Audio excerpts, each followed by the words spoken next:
All right, all right, all right. It's Saturday night. Therefore, it's time for Saturday Night Shoot the Breeze. You know who it is. It's Koku, host of the Bitter Medicine podcast. Host of the Bitter Medicine podcast. I see I'm getting an error here from Rumble. I hate when that happens. I'm supposed to be streaming to Rumble right now as well, and it's giving me some error for some reason, but we'll just push past it. I guess I won't be live streaming there tonight. It's all right. I see Joe is in the chat already saying good evening, Shoot the Breeze family. I hope you are well, Joe. Thank you for being here. Look like Joe's the only one with me tonight, and that's fine. You know what I like to do? I like to get on here and let you know what we're talking about tonight. Tonight, we're going to talk some hip-hop. Can we use hip-hop to promote and get our youth interested in African spirituality? That's one of my hopes, personally. Not just African spirituality, but just an African way of thinking. I think that's something that we need to explore in the arts. How we used to think, how we viewed the world, and hopefully we can get that coming through in our music much more. Shout out to MCE. You guys might remember I interviewed that group a few months back. Shout out to them and others like them. We're going to talk about pseudoscience versus actual science. We're going to talk about the 7 dimensions of power.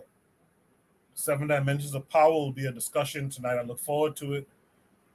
We're going to talk about something I'm surprised didn't get a lot of talk a few months ago. We're going to talk about Malema and his LGBTQ plus stance. Lastly, we're going to talk about economics, the economy, post Haitian revolution. We're going to talk about that tonight as well. So those are the things that we have in store for tonight. I hope more of you will tune in. I hope more of you will tune in. I hope you would share the show. Make sure to give the show a thumbs up. That also helps us as well. The link to join the panel is pinned to the top of the chat, as well as other links you should check out. Subscribe to Shoot the Breeze Clips.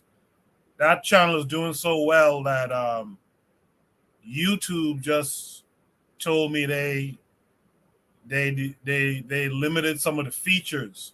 So a lot of features that I have here, they just straight up told me they're taking it away from the Shoot the Breeze clips. So that means we should support it even more. Share those clips. Those are important. Each conversation we have on Shoot the Breeze is important. Each topic is important. So share the clips widely. bb2me.com should have all those clips up because you guys are sharing it there. With that said, I'm going to start the show officially. And it might be a short one because it's only me here. On the other side, I'll drop Shoot the Breeze topic number 1. Do stay tuned.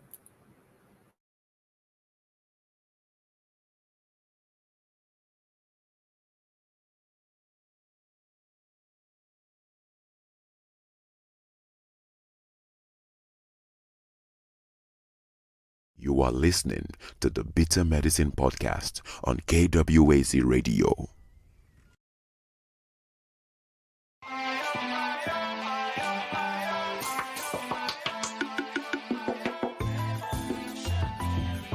Welcome to the Bitter Medicine podcast, where it's all about Black empowerment.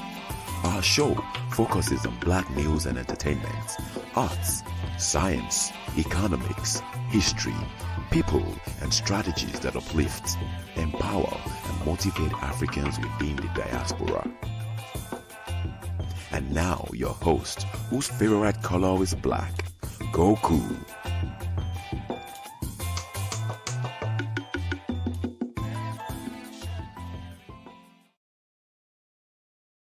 Welcome back to the Bitter Medicine Podcast. I am your host, Koku. Just want to remind you guys before we get the show rolling that this show is part of a podcast network called KWAZ Radio. There are other shows on the network you are invited to tune into. This is D Webb with the Harsh Reality Podcast, asking you to tune in where we tackle the news of the day that affects our community, only on KWAZ Radio. Peace, family. This is Oni, inviting you to listen to the Pro-Black Perspective, where black problems are addressed with black solutions. Greetings, fam. Tune in to The Learning Curve with me, the Revolutionary Matron on KWAZ Radio. You are listening to the Bitter Medicine Podcast on KWAZ Radio. All right. It seems all of a sudden I have a sound problem, but if you guys can hear me, just drop a 1 for me if you can hear my voice. I'm going to have to disconnect my speaker. Drop a 1 for me if you can hear my voice. Let me know that you're out there. Let me know that you're real. Drop a 1 if you can hear my voice. In the meantime, let me grab, I should have done that during the intro there, but let me grab Shoot the Breeze topic number 1 tonight. Yeah, I'm not getting any 1, so let me see if my sound is coming through. Thank you guys for not letting me know. Let me see. Yeah, sound's coming through, so I don't know what's going on. With that said, let me just get right into it and drop Shoot the Breeze topic number 1. Okay, Trigger Happy 262 plus is out there. He said that he's hearing me. Shoot the Breeze topic number 1 tonight is wait before I do it. Let's welcome in Buana this week. Buana, how are you? I'm good, Coco. How are you, brother? Sorry I'm late. It's good. I'm good. How's everything? Everything is okay. Everything is good, man. Everything is good. All right. I'm gonna drop Shoot the Breeze topic number 1 now, and then we'll discuss it. Hopefully, more people will join us. Right now, it's just me and you. All right. Okay, let's get it. All right.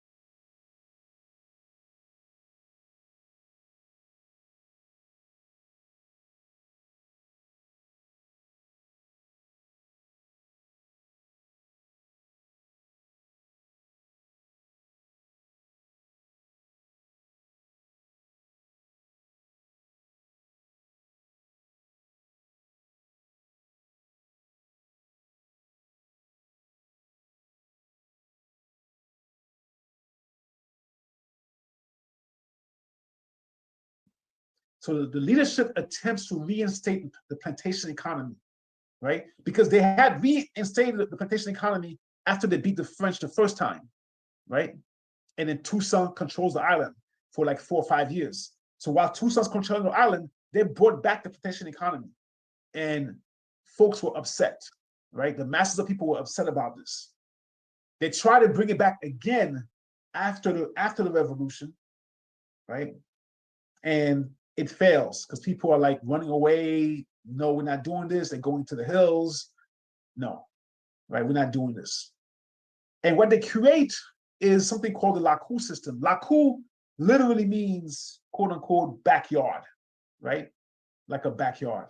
But the Lakou system actually represents a system of interrelated family groups, right? Sometimes it's one major family and a couple other families. Sometimes it's one major families and extensions of those families, okay? And it's the basis of the economic development of Haiti after the revolution. It's not the plantation economy. So characteristics of the Lakou system is multi-generational.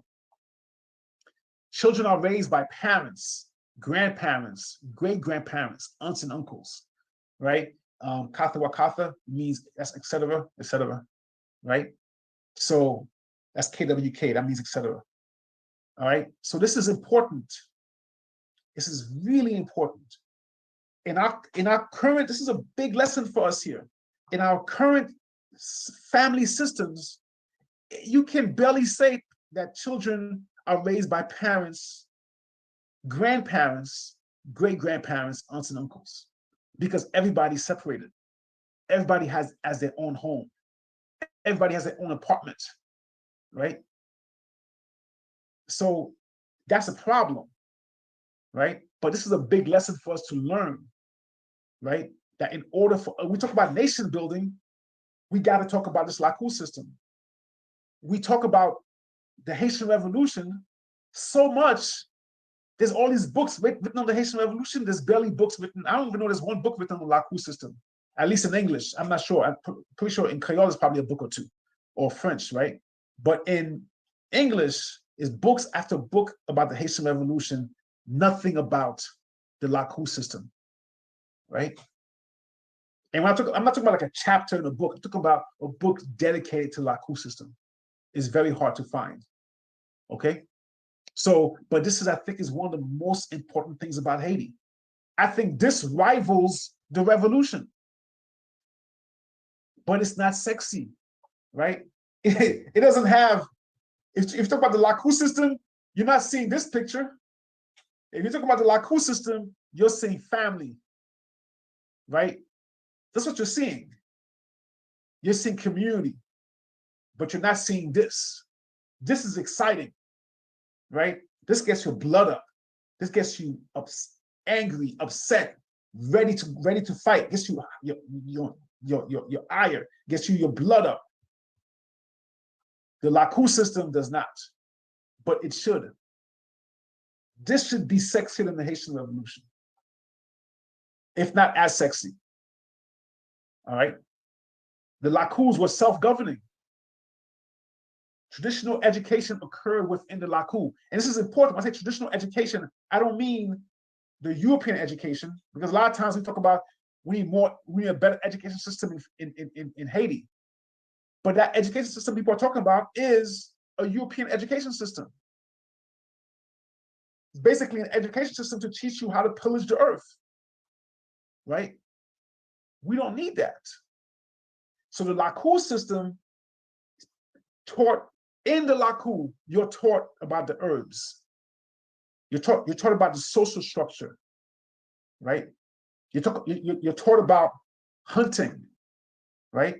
You're taught about the cycles in nature. All of this is in the Lakou system, right? It's a barter system. They're not trading money, right? People are getting together to build somebody's house. People are getting together to plant, to harvest, right? And at the same time, too, they are also planting to sell to the main city for export outside the country. So the Lakou system also creates a lot of the export economy also simultaneously. Voodoo serves as a base of morality and maintenance of social order in the Lakou, combined with the elders, right? So voodoo is a sense of morality, all right? Now I'm talking about the early, after the revolution, the first 40, 50 years, right? This is important because the first 40 or 50 years, Catholicism is not strong in Haiti because there's an embargo that the US puts on Haiti. Nobody wants to trade, right? Same thing that's happening today with Cuba, right? So Haiti is able to trade with some countries that are not honoring the US embargo, right? So anyway, let's continue. I'm sorry, I lost my train of thought. All right, each Lakou has a specific way to work with their loi.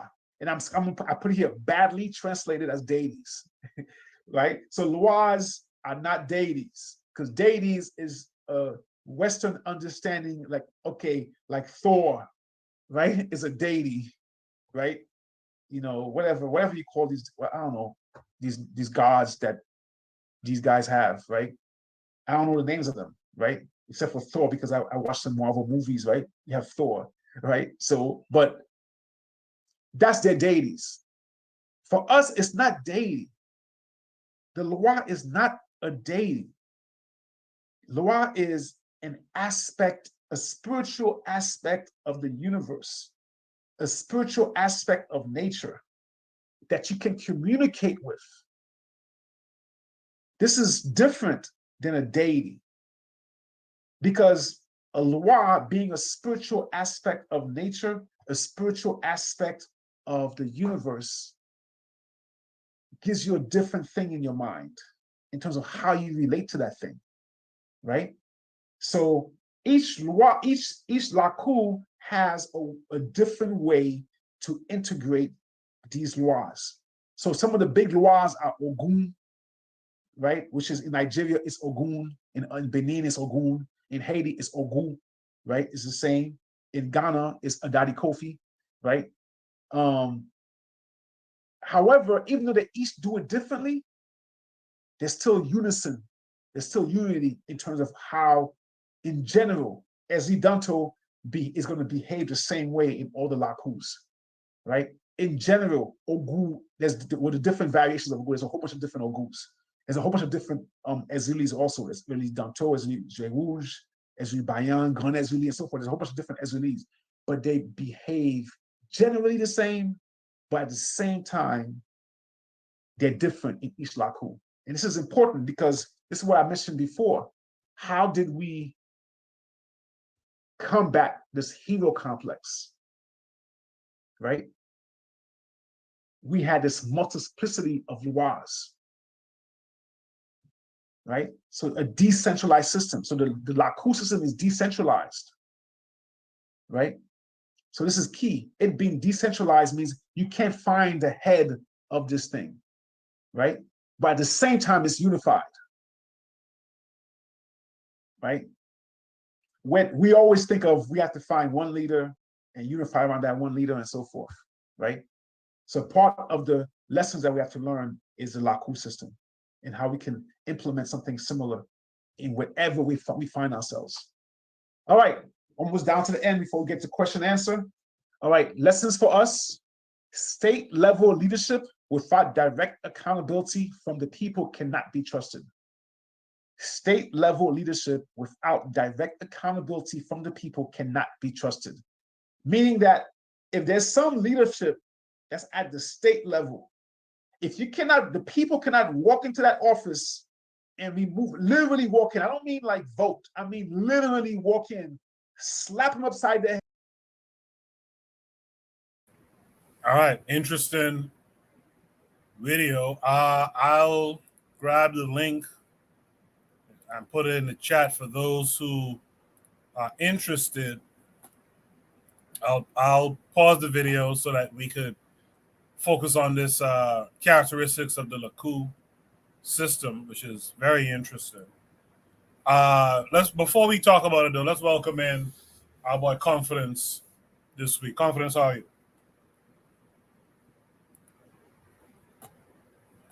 I guess Confidence is not there. I'm all right. I'm okay. Thank you. All right, good. Thanks for joining us tonight. You're familiar with this system. What are your thoughts on what was just discussed here? I'm actually learning a lot of details that I didn't know specifically, but I know that in general it's something called the courtyard, and it's basically a meeting, it's a meeting center, because in Haiti, I guess the villages, it's more like a village structure where the houses are lined up in a circle and you can meet in the center. It's something like that. It's just like a meeting center, and it's based on the housing structure where people can meet, like the elders or the people, the leadership. So it's a way to govern yourself based on your neighborhood, basically. I think that's a lesson that we could all use. And I think that's part of the Garvey movement, where Garvey took from Africa and from Haiti and from the Caribbean, It's not something he invented, but it's like borrowing from the past to bring it to the future, the Sankofa. So I'm very interested in this going forward. And and I'm actually in the process of like starting a UNIA branch in Jacksonville, working with Atlanta now, which wasn't the past case. So things are looking good. And so I'm interested in this Lakou system.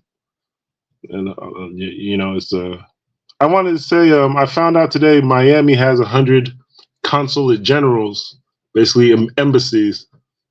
So if there's a good program, you don't have to contact CARICOM.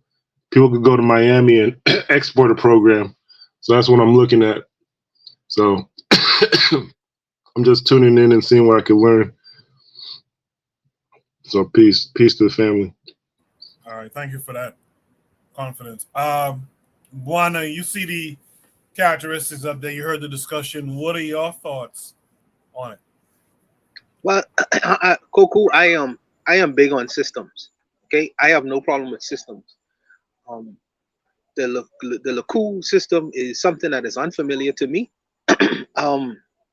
This was really the first time I actually even heard about it. But where the guy says that he doesn't see the application of the Lakou system in certain communities, my answer to that is, whenever you see the problem, the reality, whenever you see a definable problem, the reality is somewhere in the back of your mind, there is a solution to that problem. And since there's so many people are unfamiliar with it, the task is you becoming very proficient at the system itself, and create a narrative where people can access it, whether through you writing a book on the idea of the Lakou system, or whether you going into different institutions and teaching people who look like you about the Lakou system, where they can apply it in their daily lives. Because since I am unfamiliar with it, doesn't mean many people could be introduced to it. And since this is something that he is very interested in, or he is proficient in, he could go into different schools or any kind of organizations or institutions, and try to inform people about the system, and then show people how the system is applicable in their daily lives. Because when you talk about going back, reaching back into the past, right, and pulling from the ideas that we would have done that was progressive for us, you need to show its practical application in the modern day, in the current day, and how it would be advantageous for us to continue and practice this system. Because if people don't see that it have a practical application on one point, and where it's beneficial at another point, they're not going to be at liberty to practice it. It's just going to be an idea that we had in the past that was beneficial to those people in the past. So I would say that if you want to introduce people to this idea, you have to show where it's beneficial and where it's applicable in a practical sense. Show me how it's beneficial to people who live in a metropolitan area like New York City, where you have not only the Haitian people, you have people from all manner of different groups of the Black world, and how this system would be applicable to all of these kinds of different people coming forward and trying to integrate themselves within this system.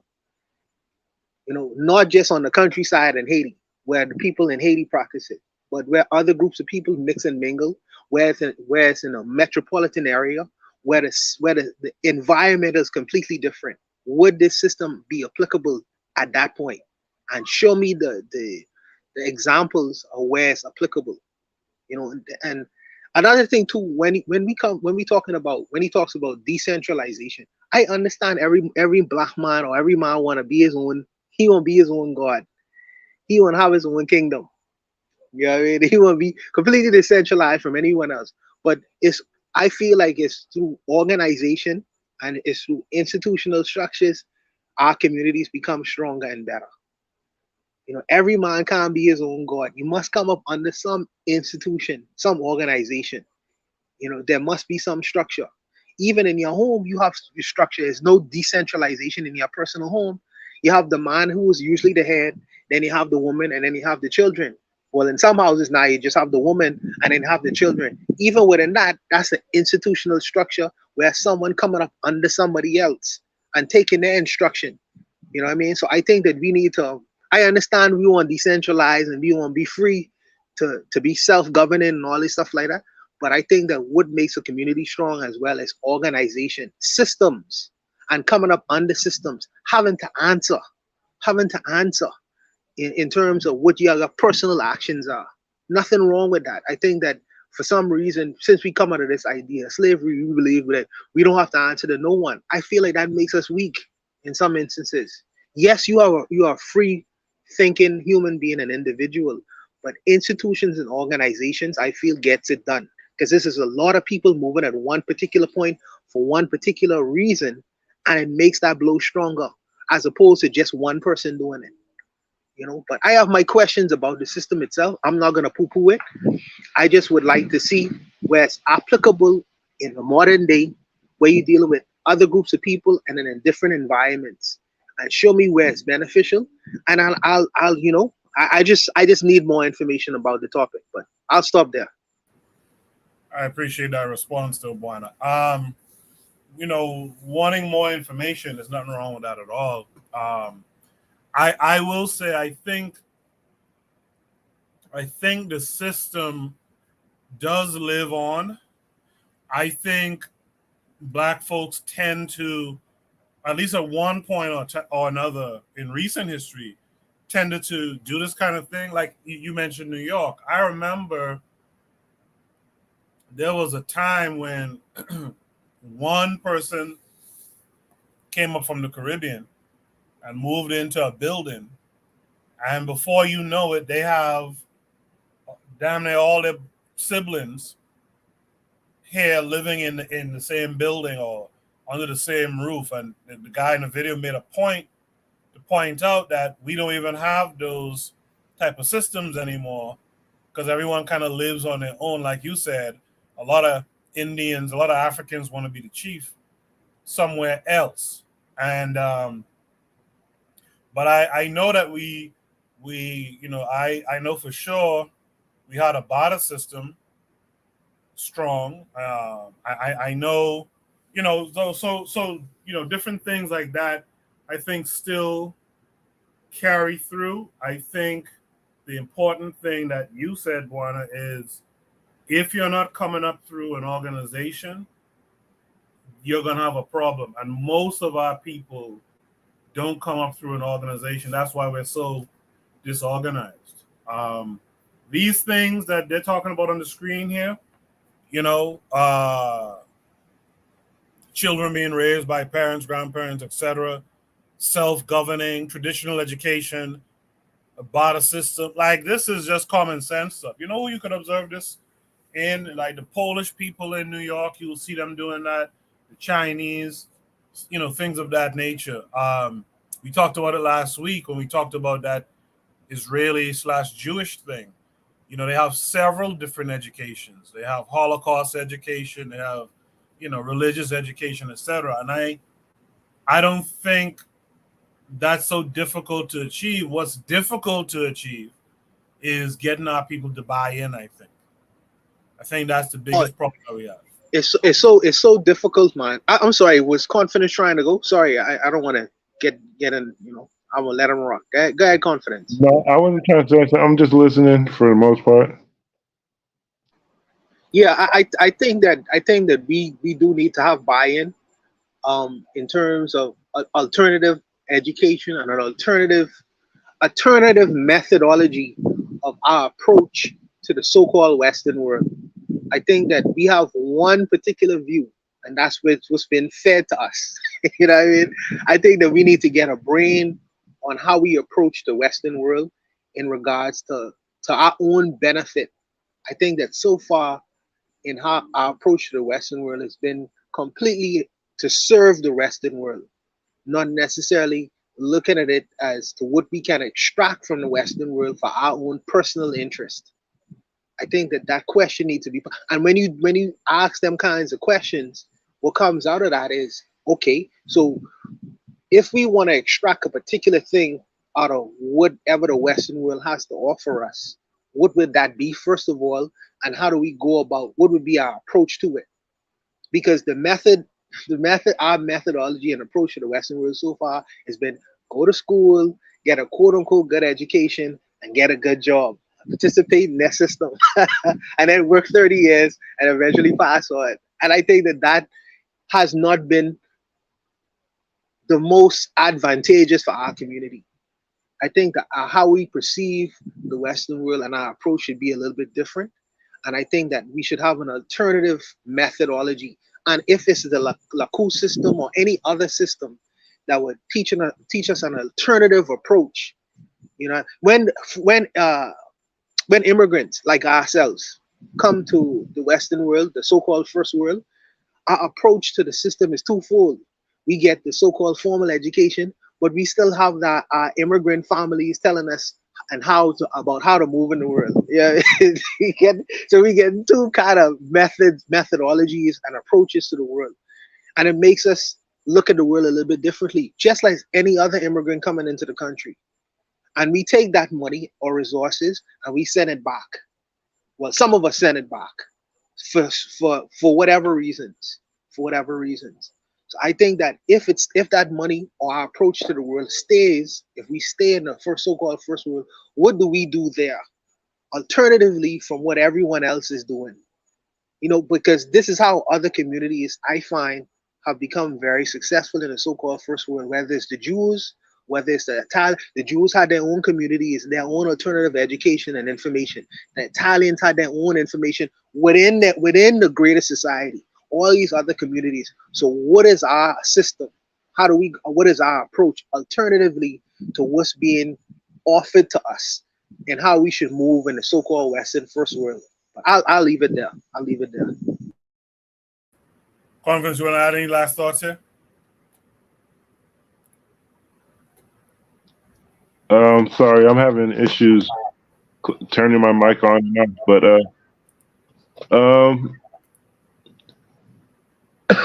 I think I'm actually like an administrator of a group called Nan Lakou Jacksonville. So I guess it means it's basically a way. Basically, in Jacksonville, people are trying to organize themselves or use the online forum as a way to network. But that's just like their word for networking. Even if they're not using the LOA, they use Lakou in common USA to say like this is our Haitian network, a local Haitian network. I've seen an Indiana Lakou forum. I'm in a Jacksonville one, so that's how they use it in modern times. So they're like a Haitian association or an informal network. But bringing it forward, like the way I see it, if we could get a program down there, it's basically like the Royal Courtyard or the African Courtyard system. They do projects. I think I'd like to see it in Grenada. With the Maurice Bishop try to do the same thing, basically. The villages and the system they got down there with Ujamaa. It's basically the same project. On New York, it's more.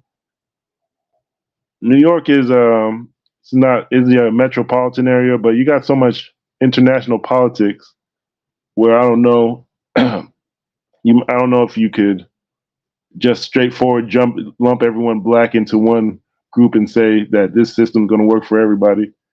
I kind of have to check in with where these people come from in Africa, the Caribbean. It's the long, extensive work. I think you have to start where people come from, or where they're coming from in the land base, and make sure that they can work with the people back home, rather than try to make say New York or this place in USA is a testing ground. In my experience, you have to check in with the people in those the countries of origin, and try to build a link with them and programs with them, and use that as leverage. Like, your people are doing this back home, it works for them. How are we going to work it back here? Or you can't say, because it's not working in New York, throw it away, because some people have ulterior motives, especially when they come over here. A lot of people are politicians. They don't want to see, they not only want they'll hand a bag of rice to the people and get elected and eat all the money. They don't really have any programs or good interest a lot of time for people back home. So it's tricky when you try to say, African system doesn't work because it doesn't work in the USA or abroad. So I think that's my statement on that. Confidence. A big population outside of New York City, but in terms of Haitian population, check Boston as well. Boston have a big Haitian community. You know what I mean? So if you wanted to get that system started, remember to look into Boston as well. They have a large Haitian community. I'm actually looking at Miami because it has a Caribbean community. Like the word Lakou, you could treat it as a word association or mutual aid association. So I'm looking at, like I mentioned, I just found this out today. Miami has over 100 consul generals, basically a consulate, like the guy was talking about, where you could walk into an office and have physical contact with people. Miami basically has 100 of those. Not all black countries, but if you have a program, like I'm looking at stock market, real estate, security, because but where I'm from, we have like local security.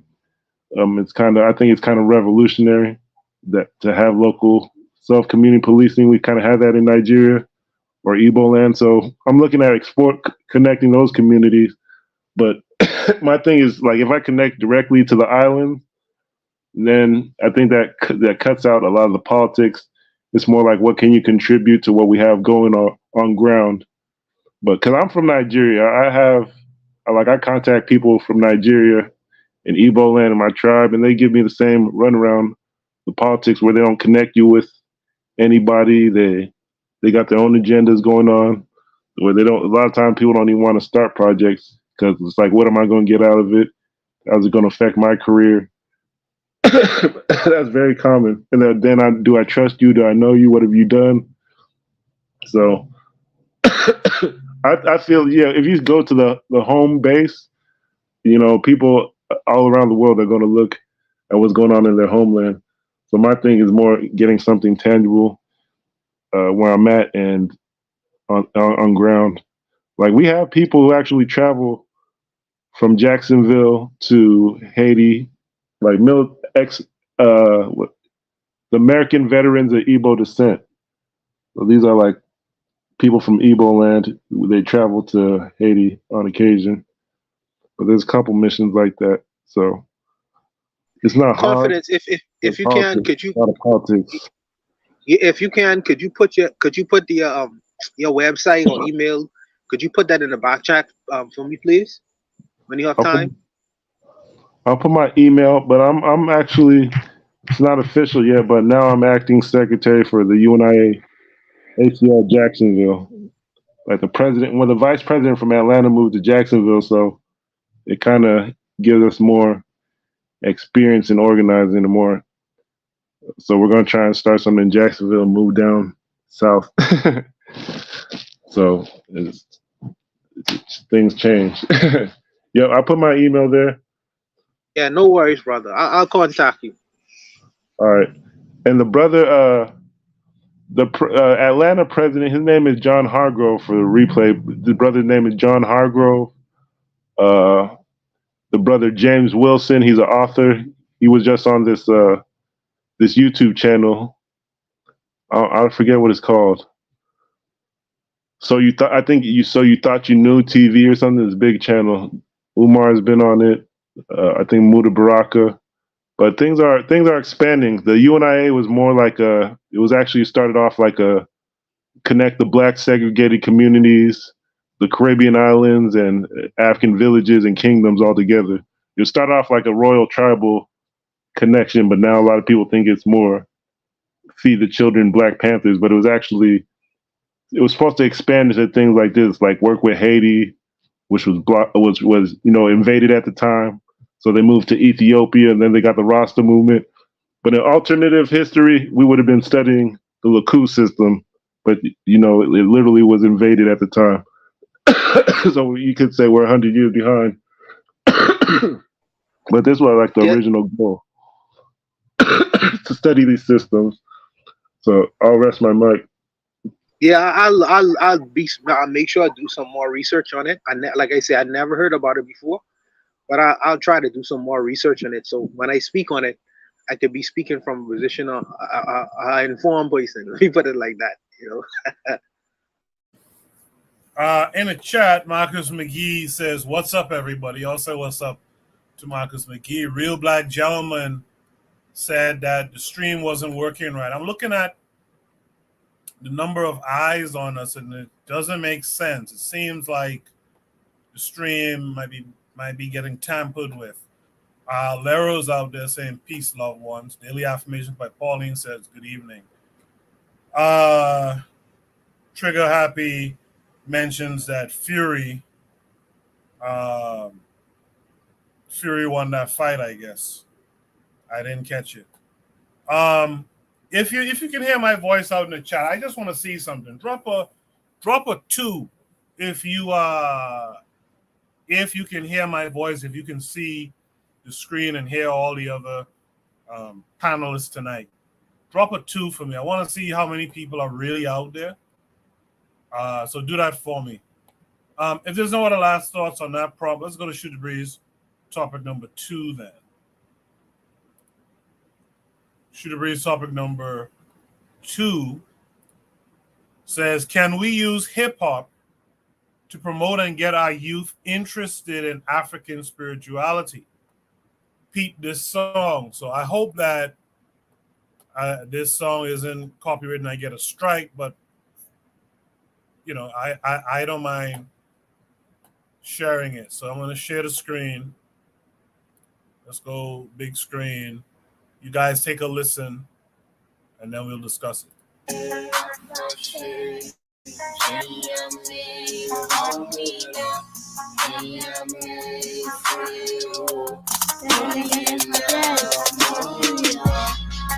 My people with me and they singing, the drummers running and they playing. Welcome to EMA Festival Day. We have an aftershave on the Sabbath. This what we doing for balance. Our comb is a rite of passage. The art of accepted the challenge.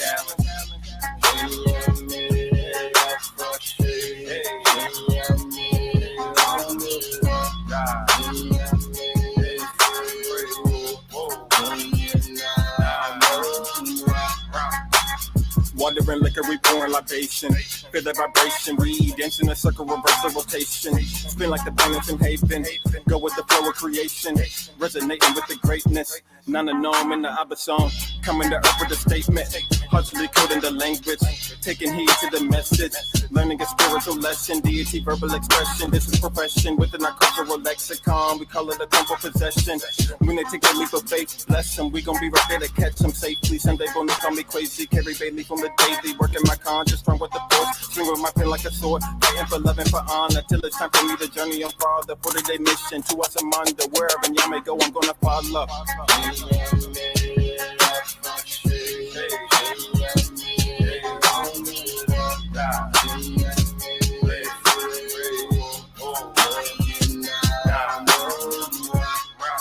My people with me and they singing, the drummers running and they playing. Welcome to EMA Festival Day. We have an aftershave on the Sabbath. This what we doing for balance. Our comb is a rite of passage. The art of accepted the challenge.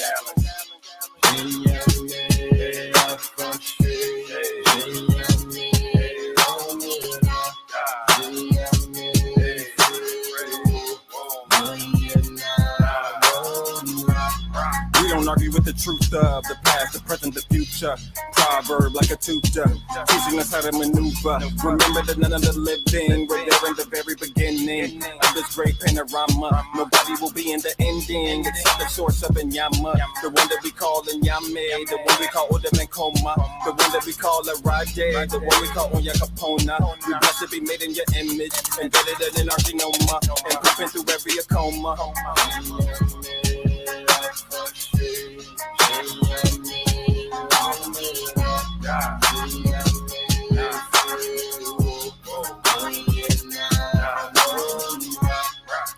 My people with me and they singing, the drummers running and they playing. Welcome to EMA Festival Day. We have an aftershave on the Sabbath. This what we doing for balance. Our comb is a rite of passage. The art of accepted the challenge. We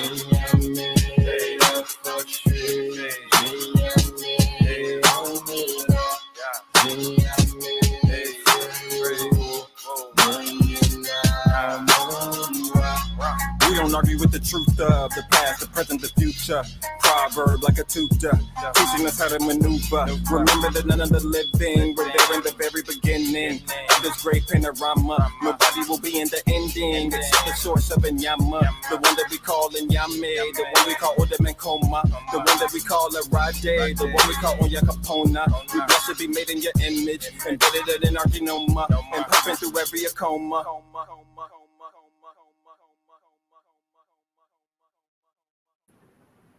Cool. I like it. I would have mixed it a little differently, but I like it. We should be able to hear, more of this kind of messaging in our music. We should be, peace to Harsh Reality Podcast. That's D Web. Peace to him. I know he's a hip hop head. Check out his Hip Hop High Society channel too. On social media. So this was cool. I'm curious to see what my other panelists say about this. Let's start with confidence again. Confidence, how do you feel when you just heard that song?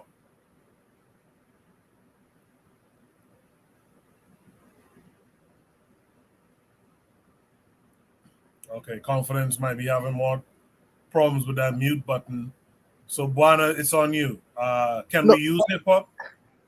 Absolutely. Hip hop music is one genre of black music that could be used to promote all manner of things. It can be used to educate. It could be used to teach young people. It's been used to teach black people about how to be materialistic. It's been used to teach black people how to be perverse. So obviously, it could teach.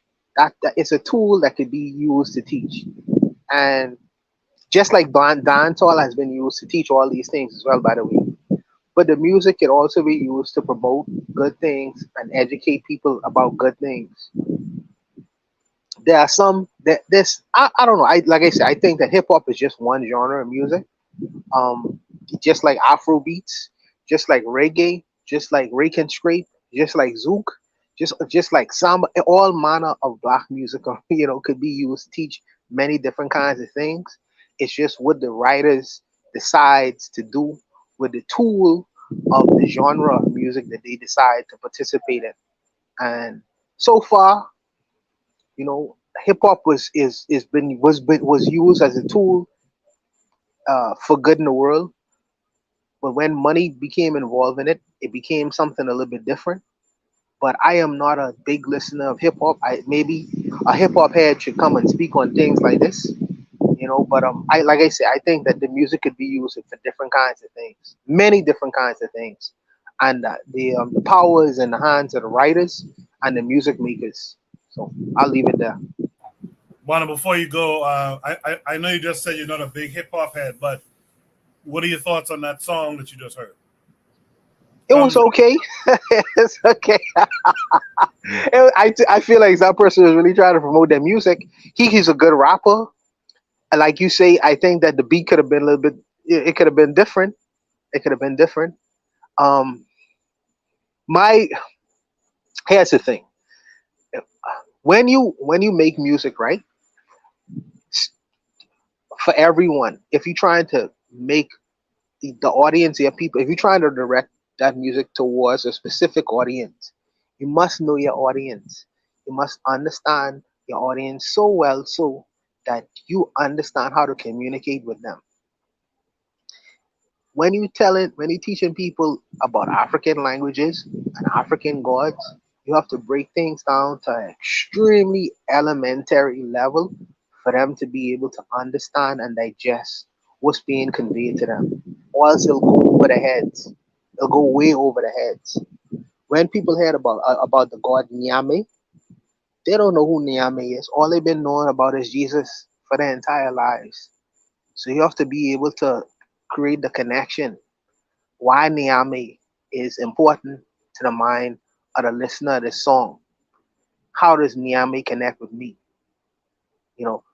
explain to me who this God Nyame is.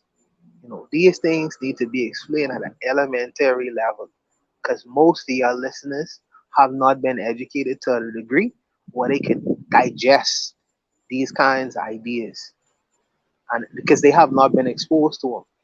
And I feel like sometimes our cultural writers and our cultural artists, sometimes they speak over the heads of the people who they're actually trying to reach.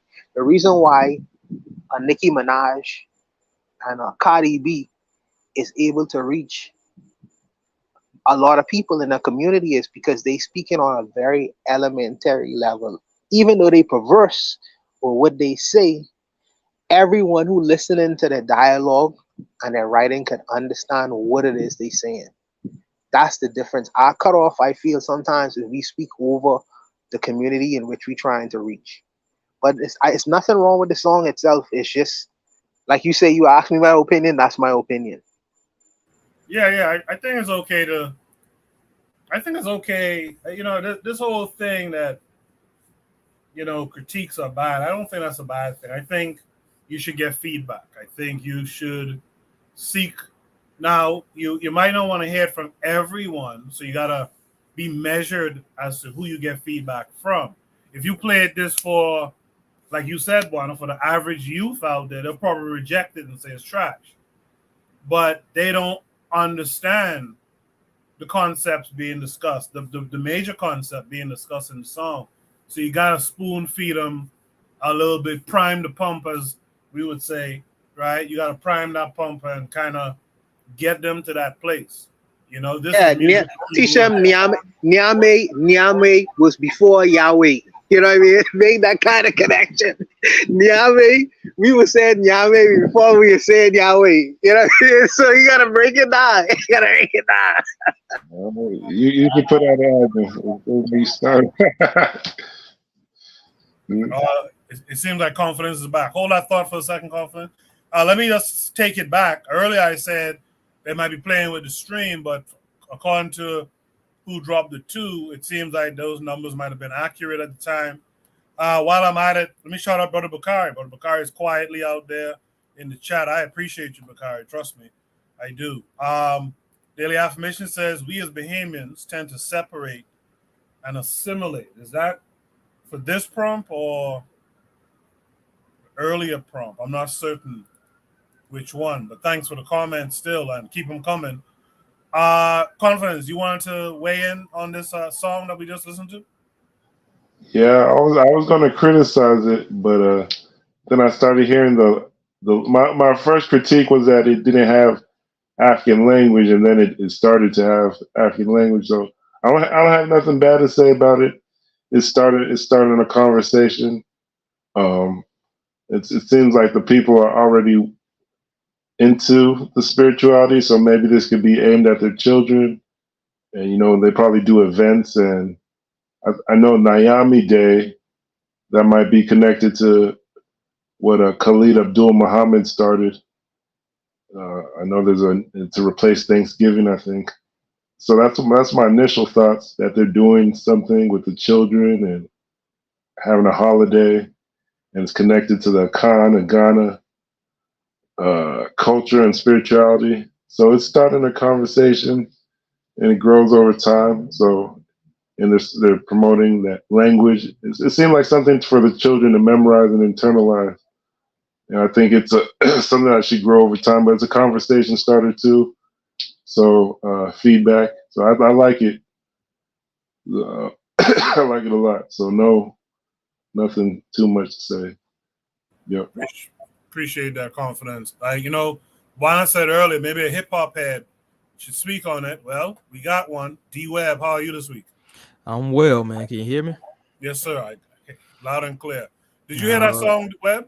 Yeah, I had to rewind it. I had to rewind the podcast a little bit. I didn't catch the whole thing, but I caught the gist of it. I want to say that just from a strictly musical standpoint, the lyrics, of course, very deep when they, what they would talk about, things like that. However, I think the beat was a bit lackluster. I'm not sure if it was the recording or, the platform you was playing it off of, maybe playing a recording of a recording on a podcast, but it didn't sound like it was mixed very well.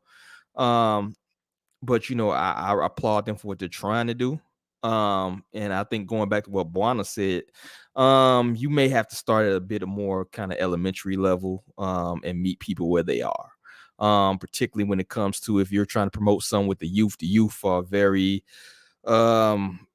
very, you know, subject to peer pressure and subject to what's the trend of the day. So you kind of have to, you know, and I hate to use this term, but sometimes you got to dumb things down a little bit. So you can start, you know, the big thing, we all start off with like nursery rhymes, right? Nursery rhymes are pretty much, you know, set up so you can learn a basic concept in an easy manner. You know, old McDonald had a farm, E-I-E-I-O type stuff.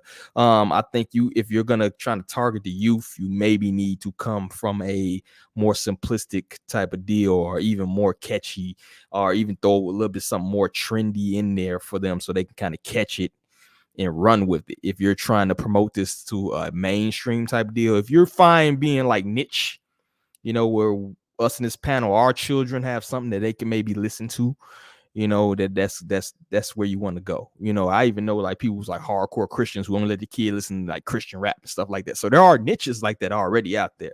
So it just depends on where you're trying to go with it. If you're trying to push it to mainstream, whatever, then you got some work to do. But if you're trying to find like some niche, you know what I'm saying, or, you know, people that's already in tune for something for them to promote to their kids, you can listen to the car while you riding or something. That's kind of, you know, that will work good for that vein. So that's what I got on that, bro. I appreciate that, Webb. Yeah, when I listened to it musically, I got the impression that it was just a loop that he just rhymed on, because there's some, and Lero's a musician too. There's some risers in there with the snare that doesn't work with the lyrics at the time. So that's one thing I want conscious creatives to keep in mind, that you do have to have polish. Everything is a production, so you do have to produce it. You gotta mix it well. You know, you gotta make sure that it suits the lyrics, you know, all that kind of thing. You know, so keep those things in mind, and we can actually do something through this medium of music and the arts in general. But you got to remember some of the rules, I think. Does anyone else want to add any last thoughts to this prompt? If not, let's go to Shoot the Breeze topic number 3. Webb, thanks for joining us. I hope you'll hang around with us for a bit, as it's kind of a quiet night tonight on Shoot the Breeze, I find. Shoot the Breeze topic number 3 says, is this pseudoscience or science? This came, of course, with a link. We'll watch it, and then we'll discuss it. Weight gain is the result of hormonal imbalance in the body. It is not about the calories, as you probably believe. If it is a hormonal problem, then which hormone causes us to gain weight? The answer is insulin. Here's a simple test to prove that insulin causes weight gain. If you take a person and cut out 80% of his daily calories and inject him with insulin, he would gain weight, despite the 80% reduction in caloric intake. High levels of insulin over a long period of time is the main reason we gain weight. To lose weight, you need to lower your insulin level. And how do you do that? You need to change 2 things. Number 1, when you eat. Number 2, what you eat.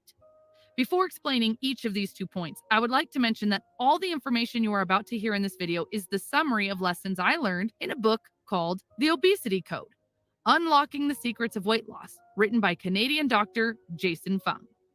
Okay, let's start with the first point: when you eat. As already mentioned, weight gain is a hormonal problem. Hormones are chemical messengers that regulate many body systems and processes, such as hunger, fat storage, blood sugar levels, etc. We don't consciously control our body weight any more than we control our heart rates, basal metabolic rates, body temperatures, or breathing. They're all automatically regulated, and so is our weight. Hormones tell us we are hungry. Hormones tell us we are full. Hormones increase energy output, and the hormone that regulates our weight is insulin. Insulin is released every time you eat something. Some food and drinks, of course, spike insulin higher compared to others, but all food raises insulin levels. People with more weight release much higher insulin levels than those of normal weight. In lean people, insulin levels quickly return to normal after a meal, but in overweight people, these levels remain high. High levels of insulin over a long period of time eventually creates something called insulin resistance. To understand what insulin resistance is and how it develops, we have to understand the nature of the human body. The human body wants to stay in a state of balance. So if things change in one direction, the body reacts by changing in the opposite direction to return closer to its original state. For example, if you become cold, the body adapts by increasing body heat generation. If you become hot, the body sweats to try to cool itself. In simpler words, the body develops resistance. The same is the case with drugs. A person who takes cocaine for the first time experiences a high state. But the next time he takes the same quantity of drug, he doesn't experience the same sensation, and he has to increase the dosages every single time to experience the same high. Why is that? It's because the body develops resistance. Similarly, when our body gets more insulin, it develops resistance, and to reach the same energy levels, our body asks for more insulin. It is a vicious circle that keeps on repeating. Hence, insulin causes insulin resistance. Insulin resistance is the hidden culprit behind weight gain, diabetes, fatty liver, heart disease, cancer, etc. In the past, your grandparents didn't eat snacks. They used to eat 3 meals, breakfast, lunch, and dinner. And their insulin level would spike 3 times, but then would go down during the time they didn't eat. So, the 12-hour feeding window would be compensated with a 12-hour fasting window. However, today we have something called snacks. We eat in the car, we eat in front of the TV, and we eat when we wait in line. Our insulin level now looks something like this. Not only insulin is spiked too many times during the day, plus those snacks are highly processed, which means the height of the spike is higher as well. So both the intensity and the interval of insulin spike has increased, which has created an ideal environment for developing insulin resistance. Okay, now that we understand how insulin works and how insulin resistance is developed, let's talk about the solution. All foods raise insulin regardless of how healthy the food is. That is why the only way for us to lower it is to completely avoid food. In other words, fast. Fasting is the process where the body starts to burn fat instead of glucose to generate energy. Fat is simply the body's stored food energy. In times of food scarcity, stored fat is naturally released to fill the void. The body does not burn muscle in an effort to feed itself until all the fat stores are used. Many people have a myth that fasting makes them lose muscle mass. The breakdown of muscle tissue happens only at extremely low levels of body fat. Fat is burned first. Saying that fasting burns muscle is like saying you have a huge amount of firewood stored in your house, but you chose to burn the sofa first. Fasting doesn't cause malnutrition since magnesium, calcium, and phosphorus levels during fasting are stable because of the large amounts of these minerals stored in the bones. Fasting can be scary for people who've never done it before. Here are some questions that always come up when it comes to fasting. Number 1, I get hungry when I fast. What can I do? This is probably the number 1 concern of fasters everywhere. The truth is that hunger comes in waves. People think that every coming hunger wave is stronger than the previous one, but it's not the case. If you're experiencing hunger, it will pass. Staying busy is often helpful. Number 2, what can I have on fasting days? Try to stay well hydrated throughout your fast. Aim to drink 2 liters of water daily. Be careful to break your fast gently. Overeating right after fasting may lead to stomach discomfort. Number 3, can I exercise while fasting? Absolutely. There's no reason to stop your exercise routine. Fasting is an ideal time to exercise. 4, will fasting make me tired? Many people find that they have more energy during a fast, probably because of increased adrenaline. If you experience excessive fatigue, you must stop fasting and seek medical advice immediately. Number 5, will fasting make me confused or forgetful? No, you shouldn't experience any decrease in memory or concentration. On the contrary, long-term fasting may actually help you improve your memory. Number 6, I get dizzy when I fast. What can I do? Be sure to drink plenty of fluids.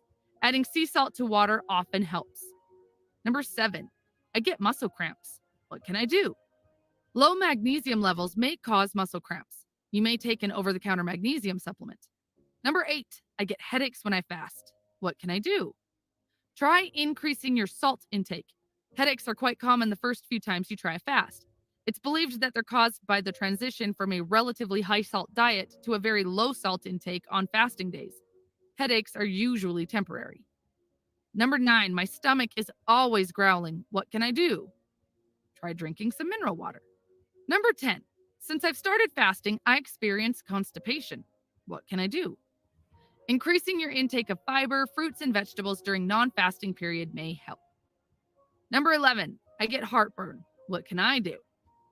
Avoid taking large meals. Avoid lying down immediately after a meal and try to stay in an upright position for at least half an hour after a meal. Now, let's talk about the second point, what you eat. Here are 5 steps to make sure what you are eating is helping you in your weight loss journey. Step number 1, reduce the consumption of added sugars. The simple rule is this: if a food is packaged, it contains added sugar. For example, ketchup has more sugar than cola per 100 grams. You may also be wondering how much sugar is acceptable. Well, this is like asking how many cigarettes are acceptable. What about dessert? They are sure to be eliminated from your diet. Here is how you can have a satisfying end to a meal: fresh seasonal fruits, dark chocolate with more than 70% cacao, and nuts. This doesn't mean that you can't indulge in sugar ever. Food has always played a major role in celebrations, birthdays, weddings, etc. The point to remember here is occasional. Dessert is not to be taken every day, and whenever you are consuming desserts, always be mindful of the quantity. What about snacks? What to eat at snack time?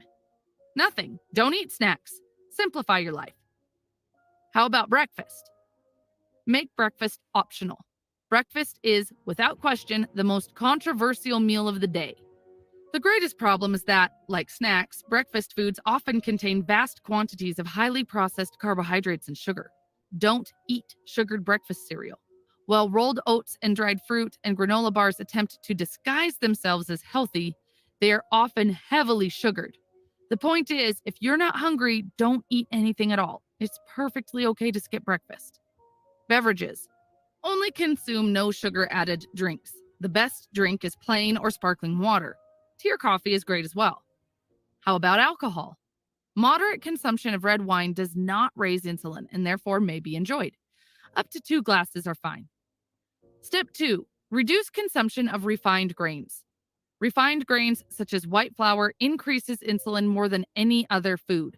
White flour must be eliminated from your diet because all its nutrients get destroyed while processing, and later artificial nutrients are added to do its marketing. Step 3, moderate your protein consumption.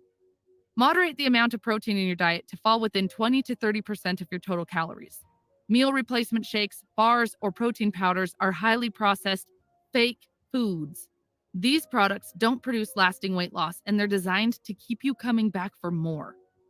Step 4, increase consumption of natural fats. In choosing fats, aim for a higher proportion of natural fats. Natural, unprocessed fats include olive oil, butter, coconut oil, and beef fat. Nuts have high fat content and significant health benefits, walnuts in particular. Step 5, increase your consumption of protective factors. Fiber can reduce the insulin-stimulating effect of carbohydrates, making it one of the main protective factors against weight gain. Fruits, berries, vegetables, whole grains, chia seeds, beans, popcorn, nuts, oatmeal, and pumpkin seeds are good sources of fiber. Thanks for watching, and I hope it was a useful video. All right, that's a little different kind of thing for us here, but could be useful. The prompt interestingly asks, is this pseudo science or science?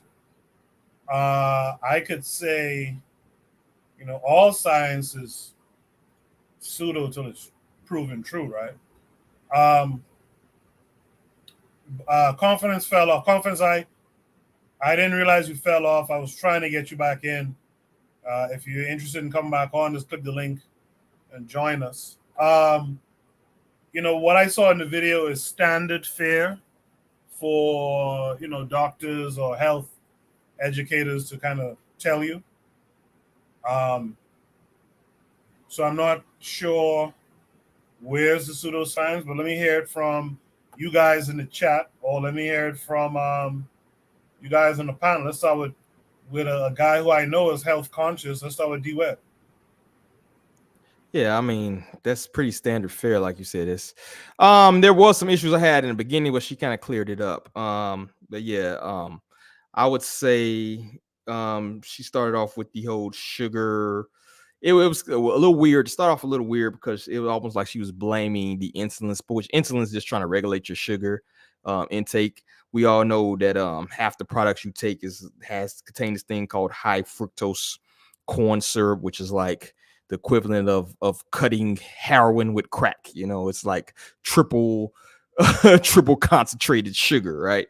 Even if it's only a tiny amount of high fructose corn syrup, the way that your body processes that could cause these spikes that she mentioned about in your insulin. And then, you know, she went on to talk about, she had left out the part about the carbs, you know, what she went on to talk about earlier. If you look at the standard American diet or the original food pyramid that they try to push us on, those of us who grew up in, you know, 80s, 90s, and this food pyramid in the bottom, you got all these, you know, breads and, you know, and it's just actually terrible, particularly if you're black, you know, with our genetics, those are African, you know, those are terrible. That is a terrible diet to follow. But she cleared it up later on. She didn't hit on the MSG, which I thought she was going to hit on. I don't think, at least I don't recall her hitting on that. This is a lot of the causes of the childhood obesity that we're seeing these days. They repackage it just like they repackage high fructose corn syrup. I think they changed the name of it to something else. Aspartame, they're changing the name of that. If people don't know about aspartame, which is a carcinogen, and things like that. So MSG is probably like the greatest, and I had previously put some on one of my social medias about a podcast that kind of explains why we have so much childhood obesity these days, and then 90% of that's just MSG. She went on to kind of talk about the hormonal imbalance. You know, actually a higher testosterone could lead to a lower. So it's like she was kind of trying to explain it, but, you know, she was trying to keep it simple. I understand that it's like a TikTok or whatever the fuck platform this is, so she was trying to keep it simple, but it's a lot of nuance in some of the things she was saying, but I'm not gonna get too much into that. You know, she did say some good things. The white flour. I don't agree with the high protein diet leading to, you know, obesity and health problems. You actually can lose a lot of weight with high protein diet and things of that nature, or even high fat diet. I think the biggest takeaway is that, yes, some of these things are very good practice, but also genetics plays a factor. Where your ancestors come from play a big factor as well into the foods and the consumption that will help you out, you know. So that's one thing I will say as a caveat. Not everything is for everybody. Depending on where your ancestors come from, you may have to tune things to you know, a lot of black people, I know they like push a lot of things with like fruits. They say like, oh, fruit has a lot of high sugar content, but depending on where your ancestors come from, it may be a bigger thing to incorporate fruit into your diet that may lead to a healthier outcome from you. So it's a lot of nuance in there, but I think just from a you know, from a low level, just, you know, start to think about what you consume level, it's a pretty good video. I don't see no pseudoscience. At least I didn't see no pseudoscience. I seen some things that was kind of iffy, but she cleared that up at the end. So that's all I got. No, I appreciate that. I take what you say on that with high regard. Yeah, I don't see the pseudo. I'm trying to figure out what's the pseudoscience, but something Webb said just now I think is super important. And this is what Sebi was pushing, but the way our people are, we reject those kinds of things until a white person says it for the most part. You know, he talked about that biomineral, that African diet, and I think that's something we should consider, man. I think, you know, just this notion. I remember Buana had brought a prompt one time with a brother. I want to say the brother's from Grenada, a Rasta brother who was talking about diets and stuff too.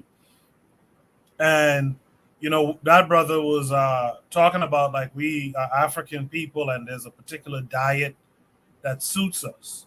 Certain things that we're eating, you know, like bread and starch and all that, you know, those types of starches, whereas we didn't really mess with that stuff. You know, we had our fufu and stuff like that, and mostly ate vegetables with small amounts of meat and all that kind of thing. So what Webb said there, especially at the end, where you got to look at your ancestry, you know, and you got to eat based on who you are too. And what I find so, this is the last thing I'll say before I move to Buana, what I find so interesting, and I remember Sebi talking about it on the Rock Newman show, what I find so interesting is all these movements and quasi movements and this, that, and the other, no one talks about you have to eat to live and live to fight. You got to eat in the manner that your genetics is accustomed to. You know, Anthony McPhail in the chat said it also. I was just going to get to him. Laila Afrika touched on that stuff that Sebi was touching on now too. And it was interesting, after Laila Afrika's passing, he now, I guess some of his family members now has a business model pretty much just like Sebi's model. So I would suggest people really look into what Sebi was talking about, chew on it, pun intended, and you know, make some changes in your diet. But as far as pseudo, I can't really see the pseudoscience in this. But Buana, what are your thoughts?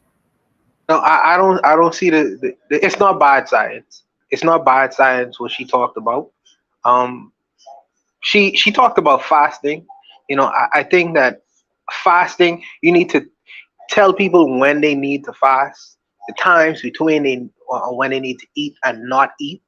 Because a lot of this thing is really, I see a lot of intermittent fasting in some of the things she was discussing. I wish they had like one of these kinds of prompts for Black people in terms of that, what their diets are currently and what they need to do or to switch to improve their lifestyle choices, and because many of us are very sick based on our lifestyle and food choices. We are very sick.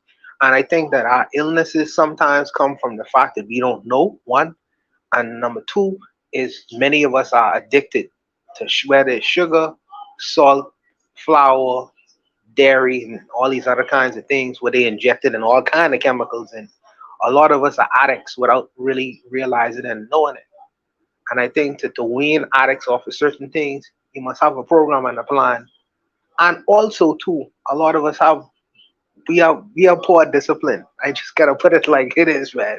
We have bad discipline. You know, we rather eat the food, the $1 hamburger, rather than going and eating some vegetables, lettuce, whatever you have, and cooking a nice piece of meat.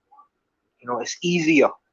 It's easier, and well, how we've been fooled is that $1 hamburger tastes better because the chemicals inside that hamburger is causing us the dopamine in our brain to be released. So we keep on going back to that because there's so much chemicals in the food, these fast foods we're eating. Fast food never says kill you fast. They just say fast food. You know what I mean?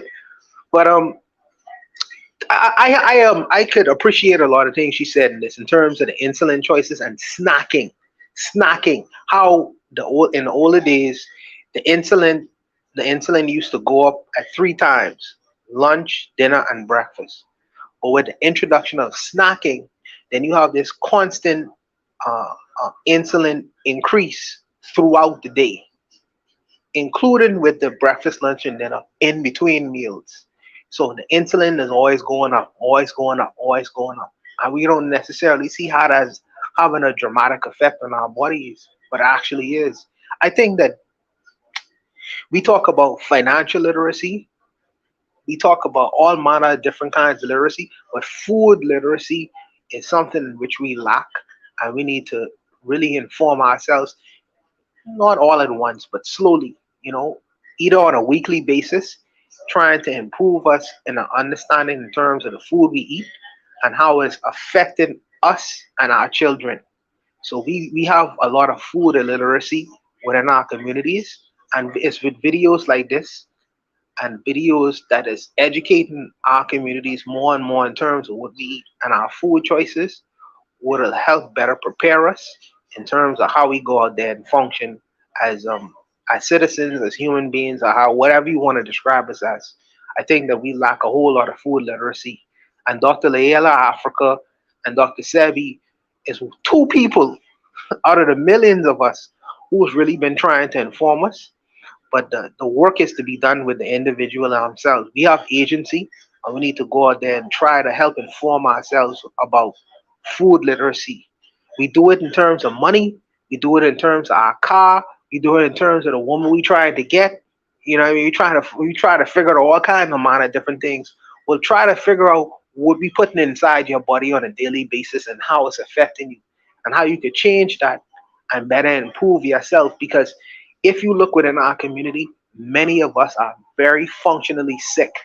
You see 50, 40, 30-year olds walking around hunched over and shit. And that shouldn't be the case, But I'll leave it there, though. I'll leave it there because I'm rambling. I'll leave it there. I remember a video when Dick Gregory was still alive. He was on some panel, and the rapper Killer Mike was there.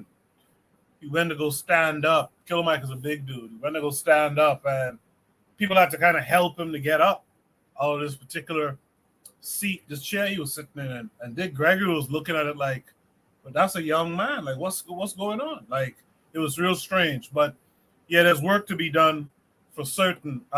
Let's welcome in our boy, Real Black Gentleman, RBG. How are you this week? I'm doing good. Yeah, like at the beginning of the show, like my screen was just like, I tried to reload it. It was like waiting for bitter medicine. Like I was like, what's going on? And I like reload it, you know what I'm saying, after I say something, then it wants to act right. You know what I'm saying? But it's good now. All right. As far as this, I mean it's science. I mean, I don't think there's anything shady about it. It's just common sense. It's just like, I think again the biggest thing about losing weight is the not eating. And it's all about, like, you know what I'm saying? You don't eat when you're not hungry. You don't have to eat 3 meals a day. You don't even have to eat, you know what I'm saying? 3 meals every other day. The snacking. And now the thing is with the snacks is that you want to be able to like nibble on like, nutritious stuff. You want to nibble on little fruit and little vegetables and stuff. I mean, I'm not saying I'm not the best snacker. I'm not gonna lie. But as far as like not eating when you're not hungry, like that's something I'm like learning, you know what I'm saying, just to be mindful of and not to fall into a pattern of eating at certain times and eating just to like as like a reward mechanism for your mind. You know what I'm saying? You done did something, so I'm gonna eat something sweet because I'm at this place. You know what I'm saying? That's the patterns that people have to break. And I just think that insulin, you know what I'm saying, you just gotta, if you don't eat, you know what I'm saying, what you popped on the screen, but what's his name? Harsh Reality had said how they're trying to change MSG. Now I haven't heard anything like that, but what I do know is that they try to play this umami taste, and that's supposed to mean like savory, right? You feel me? So like what it is that they'll try to say they're not mentioning MSG, they're just bigging up the umami taste. Now I was hearing some shit we're talking about they have a sixth sense, and it's like, it's just how like, you know what I'm saying, it's like that's how you introduce the salt and the extras into, you know what I'm saying, this whole, you know what I'm saying, they make up tastes for them to add it into, you know what I'm saying, good vegetables, you know what I'm saying.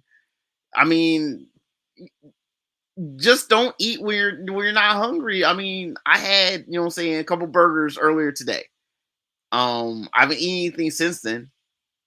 Oh, no, I'm not gonna lie, I had, you know what I'm saying, I snacked on some cheese curls, but that was it. You know what I'm saying? I haven't eaten any, I didn't eat breakfast. I think when I ate, it was like, maybe like 11 o'clock, and it's 8 o'clock now. And that's the only thing I've eaten. all day. If you don't eat when you're not hungry, I mean, this is probably the best advice. I mean, as far as like, you know what I'm saying, like, you know, drinks, I mean, you know, water is best. That is, you know, one way people might gain weight because, you know what I'm saying, they might eat good, but then they'll fill up on pop and stuff. So like, it's ways about it. Everyone's different. Everyone knows their own, but obesity is obesity. You don't want to have too much weight. It is actually not good for the actual body. I mean, I would say less weight is always better than being obese. Naturally, you know what I'm saying? I'm not going to go on the extreme and say let's be anorexic. There is a natural, you know, tone to the body that, you know, people can recognize, and you know what I'm saying, that's not up for dispute. You know what I'm saying? Like, but you know, there are variations to that. You know, if you can afford to eat. I mean, if we were dinosaurs and we just eat it as much as we want, but we're not dinosaurs. It's like we live in this, you know, world where it's like, you know, sometimes food don't show up, and you know what I'm saying. It's best to not have this. Just best to have control over your appetite, and you know, don't eat cheap food. I mean, if you know what I'm saying, like, but you know, never. I will say, So, like, as far as like, huh? Let me stop you for a second, just for a second. Yeah. So you say earlier today you had a few hamburgers, right? Yeah, man. I noticed that too. No. So the hamburgers you eat, right? Yeah. That all right. So now you had the white bread, right? The white bread don't have no nutritional value. None. No nutrition in it, right? No. You had the hamburger with it's cooked already, so it don't have no enzymes or nothing like that inside of it. I don't know if you had like lettuce and tomatoes. Yeah, those vegetables on it. Okay, so that's what you had today to eat. Today you had one tomato, you had a few lettuce and a few tomatoes because they have nutritional value. That's really all what registered in your body, because all the other things you had to eat, the body, the reason why you still snacking is the body saying, where are the nutrients? Where are the nutrients? You are starving me. I have not yet eaten for the day. You are starving my body because the body require nutrients, and you serving it dead food. The food don't have no nutritional value.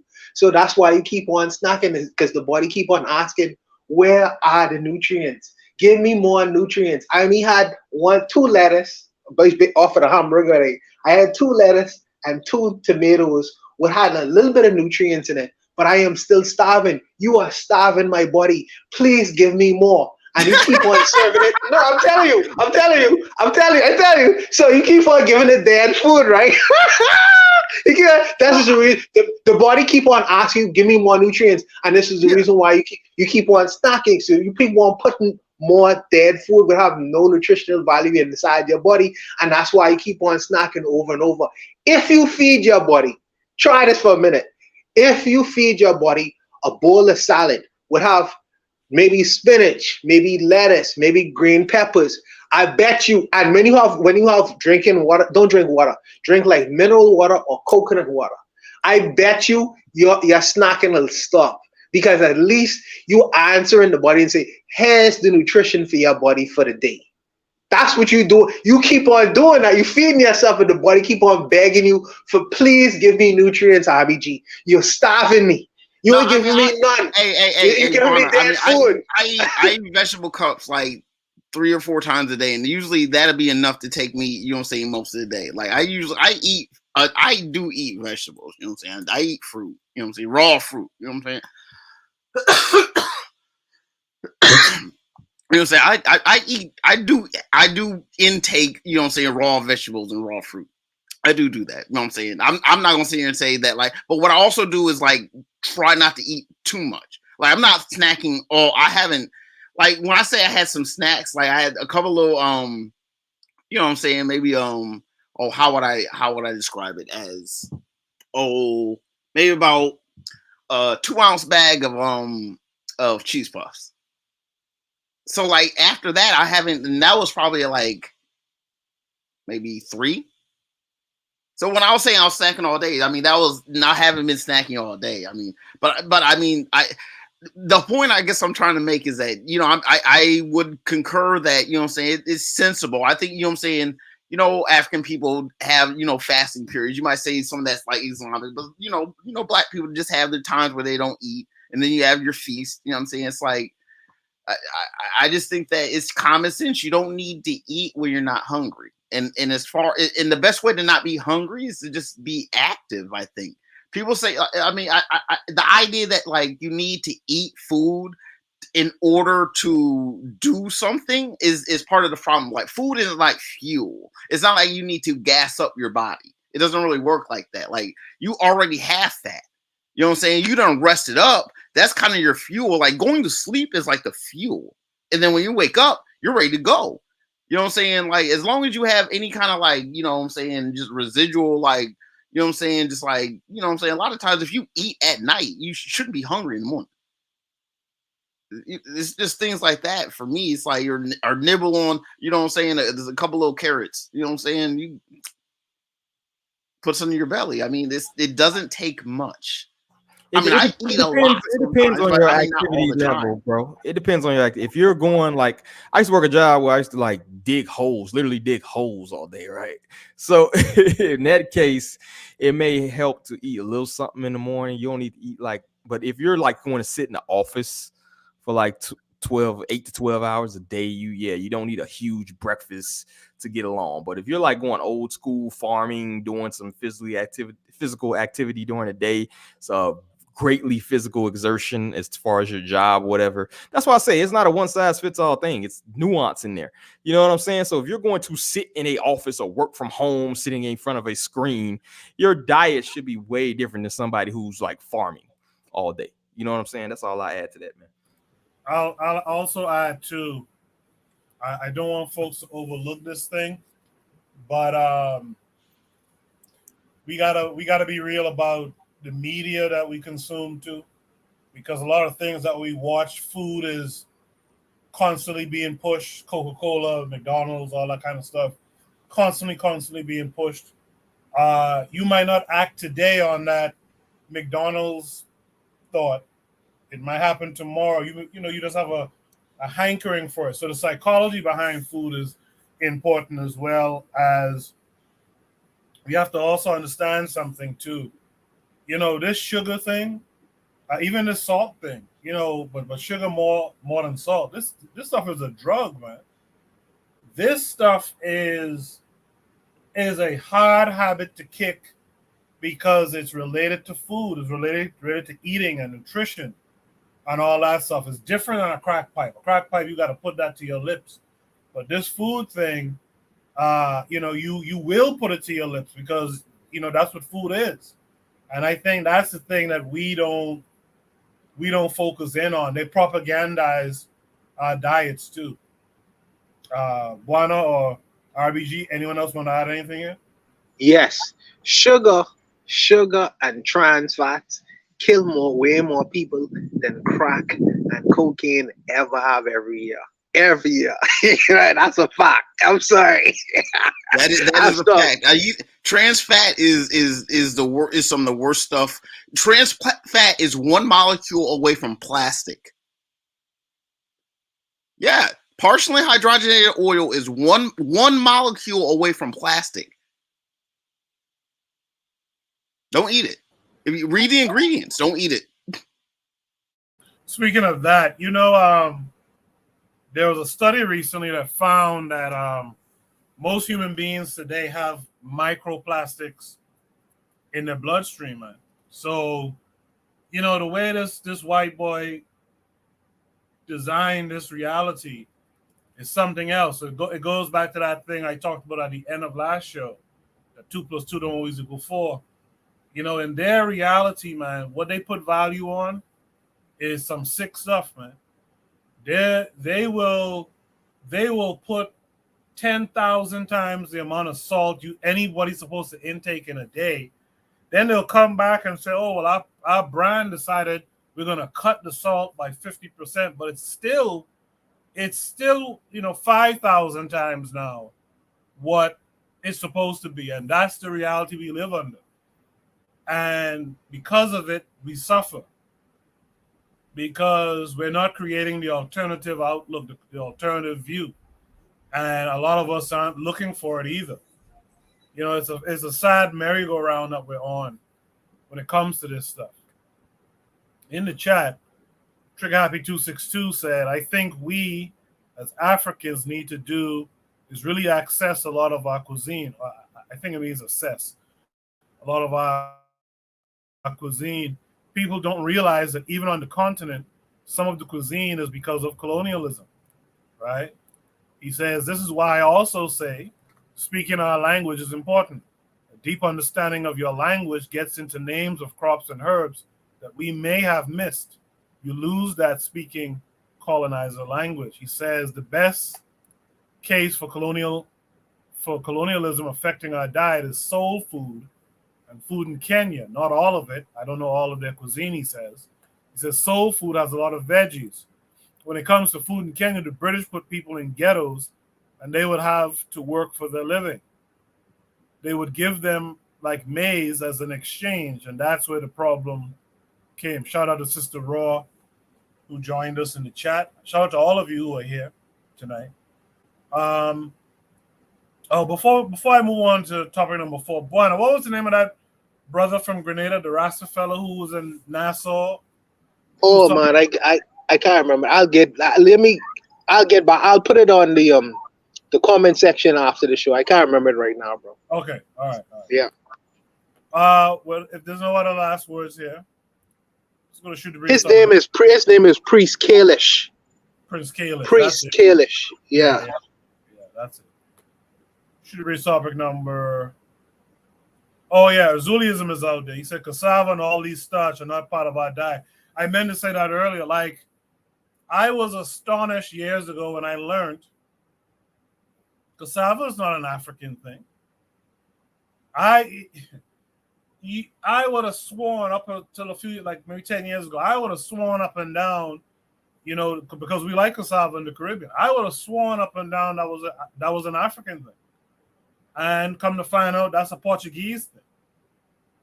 I need some more information on that, Coco. I need you to qualify that. You honor Zuli. I need you to qualify that because I think that I used to see that they grow in like cassava in Africa. So I want you all to qualify that. Yeah, they grow it there. They grow it there, but it was a part of the program. It came from the Portuguese, and it was a part of the program to build stronger Negroes. Right? They had a diet plan for us to make us stronger and this, that, and the other. Like they these people are dastardly. I'll find the citation. I'll share it with you later. But that's what they did. Hey, can I add something? Yeah, cassava. That's not it's kind of like apples and the apple seeds. There's arsenic in the apple seeds. There's like a poisonous chemical in cassava if you eat it raw. To the best of my knowledge, it has to be soaked. Kind of like you would soak like a sweet potato or like a regular potato. You would soak it, but the reason that you soak it and you probably have to change the water is that bitterness is like actually poisonous if you actually like eat a lot of it. It's like that's not what we was eating. If anything, it was probably like a survival kind of thing where it's like, you know, people found something and they experimented with it and it's like they ate it, but it's probably like there's probably issues in eating it that, you know, over that people haven't recognized, you know, probably all kinds of neurotoxins and stuff. These are things, you know what I'm saying? Like, you know, neurotoxins, like, whoa, like, why aren't people thinking straight? Like, whoa, like type stuff. So it's like, a lot of these foods that we may think is indigenous really aren't. I mean, I've read, that is something I read, like cassava really is not an indigenous African food. I don't know why, and that's just my best guess is you know, some kind of like survivalist reflex. They had to dig something up type shit. I don't know. Yeah, if you look at European farming practices today, even they feed hogs and stuff a bunch of things like yams and potato and things like they'll grow that stuff just to feed it to their hogs and stuff. You could look that up. Why you gotta be a crackhead? Anyways, I always thought that I always thought that the yams and and cassava. But I see them cocoa. I see these things growing in like in deepest parts of Africa. Where would they have gotten these things from? You say they get them for the Portuguese? This new news for me. This new information for me. Maybe I need to do some research on it. But I never heard about it before. I thought it was something that we always ate in Africa. But needless to say, I'll do some my research on it. Yeah. Trigger Happy 262 says he's going to do some research too. He says because we have to remember we traded for it too. So clearly our ancestors ate it with agency, but how do they manage it is the question. Erzuli's in the chat. Hop on the thing, man, Erzuli, because we were talking about the Lakou system in Haiti. It would have been nice to have had, someone. It would have been nice to have someone from there who might be, a little bit more grounded in it. Daily Affirmations by Pauline says, I just read it was introduced to Africa by the Portuguese. So let's go to Shoot the Breeze topic number 4 tonight. Shoot the Breeze topic number 4 tonight says, focus on the 7 dimensions of power, specifically national identity. How can Africa become a superpower with no racial analysis? Is African a sustainable identity if it's only geographic? This came with a link, of course. But before I go there, I see folks are adding. So Anthony, that's our boy,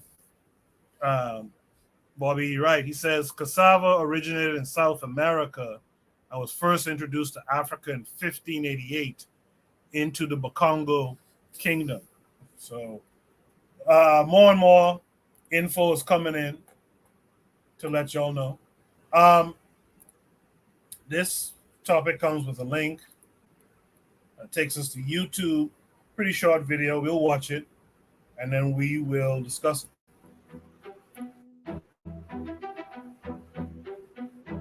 As we move closer and closer to a globalized, singularly powerful world, certain countries have been more influential than others. While the term superpower is regularly used as an attainable goal for countries like Brazil or India, the concept itself is not that well understood. So we wanted to know, what exactly is a superpower, and which countries fit the description? Well, overall, a superpower can be considered any state that has preeminent global influence. Any decisions, whether domestic or foreign, have far-reaching consequences, even outside of their immediate borders, allies, or enemies. This sort of hegemony is best characterized by 7 dimensions of power. Natural ones, such as geography, population, and resources, as well as social factors like economy, military, diplomacy, and national identity. These country traits have historically represented wide-reaching, dominant civilizations, such as ancient Egypt, the Mongol Empire, and the Roman Empire. However, the idea of a superpower is a 20th century classification and has farther-reaching implications than just regional dominance. World War II was one of the first major displays of global power, and the start of globalization through communication and economic cooperation, as we know it today. In the aftermath of the conflict, 3 major superpowers remained standing and collectively divided up the world. These were the United States, the Soviet Union, and the British Empire. On every level, these powers were at the top of the rankings, each controlling massive regions, with the British still wielding power over colonies around the world, and each holding onto a distinct cultural and national identity. However, in the mid-20th century, the British began to see their influence wane, while the US and USSR only grew, especially militarily. An event known as the 1956 Suez Crisis saw the British, among other nations such as Israel and France, invade Egypt in an effort to topple the country's president. Not only were they unable to, but they drew the ire of the United States and the United Nations, which demanded the British stop their invasion. Having been weakened militarily by World War II just a decade earlier, the British withdrew in a humiliating move that signaled an inability to maintain dominance on their own. This left the United States and the Soviet Union as the world's two remaining superpowers, and was the beginning of their fight for global hegemony in what was known as the Cold War. Over the next 50 years, the two proved their might. In land size, the USSR was the largest nation on Earth, while the US was the fourth largest. Their populations were comparable at around 250 million residents each. They were the top two economic powers, and while the Soviet Union had one of the largest militaries on Earth, the United States spent more than any other country by far. Perhaps most importantly, the two had absolute alliances around the world. The USSR had direct supportive relationships with Central and Eastern Europe and much of Southeast Asia, including China. The United States was a predominant ally of Western Europe, the former British Empire, and was aligned with most of the world's largest economies. Ideologically, they represented a divide between capitalism and communism, with most of their allies falling into one group or the other. But in 1991, the Soviet Union officially collapsed, partially due to their efforts to defeat the United States, and partially due to internal corruption coupled with dramatic reforms that crippled its government. With the dissolution of the USSR, the United States reigned supreme, not just over the former Soviet Union, but the world at large. Militarily, the United States outspends all countries by an enormous margin, more than the next 8 biggest spenders combined. In short, the only remaining superpower on Earth is the United States. But that may be changing. Emerging economies, known as the BRIC nations, have seen unprecedented economic growth and population booms. Their countries have seen renewed influence, with China as a manufacturing giant, India with the second largest population on Earth, Russia as a geopolitical manipulator, and Brazil as a soft power with immense natural resources.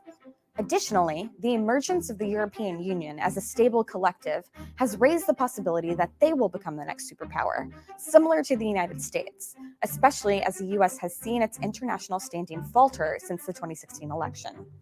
As the rest of the world sees breakneck growth, it may only be a matter of years until a new superpower emerges to rival the United States. With so much talking about the BRIC countries as potential next superpowers, it may be worth knowing just how powerful they are today.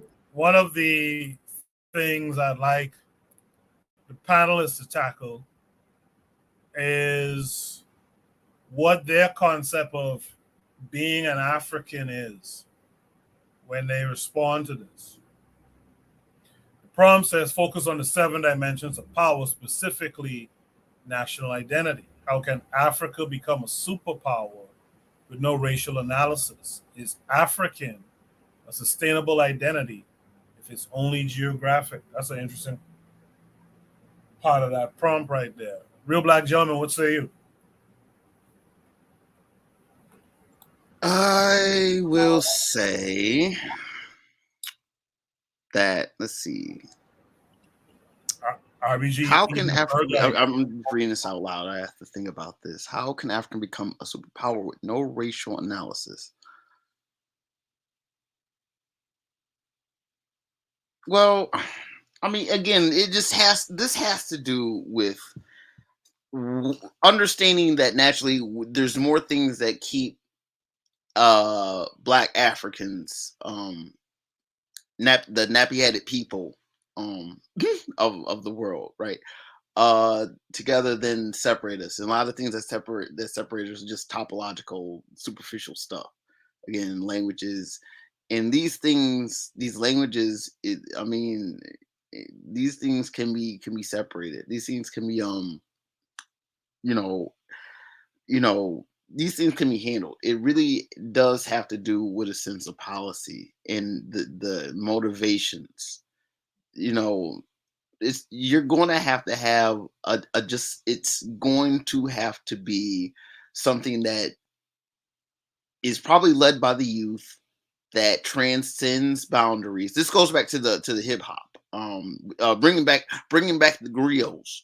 You know what I'm saying, that tradition of people moving around and telling, you know what I'm saying, talking to people and, just entertaining and bringing people together and moving information along. You gotta have that. I mean, to me, it's just, again, I look at Africa, I see the colonial boundaries. I can't say it enough. I mean, you have to slowly but surely consolidate literal territory. You're going to have a fortress, a territory, like, say, liberated territory within the colonial structure. You're going to have and it's uneven, it's irregular to even start with, because there is no, I mean, you can sit here and try to, think that, well, where's the base, where's the bedrock of any kind of African political, like, black unity? And it's kind of hard to say that.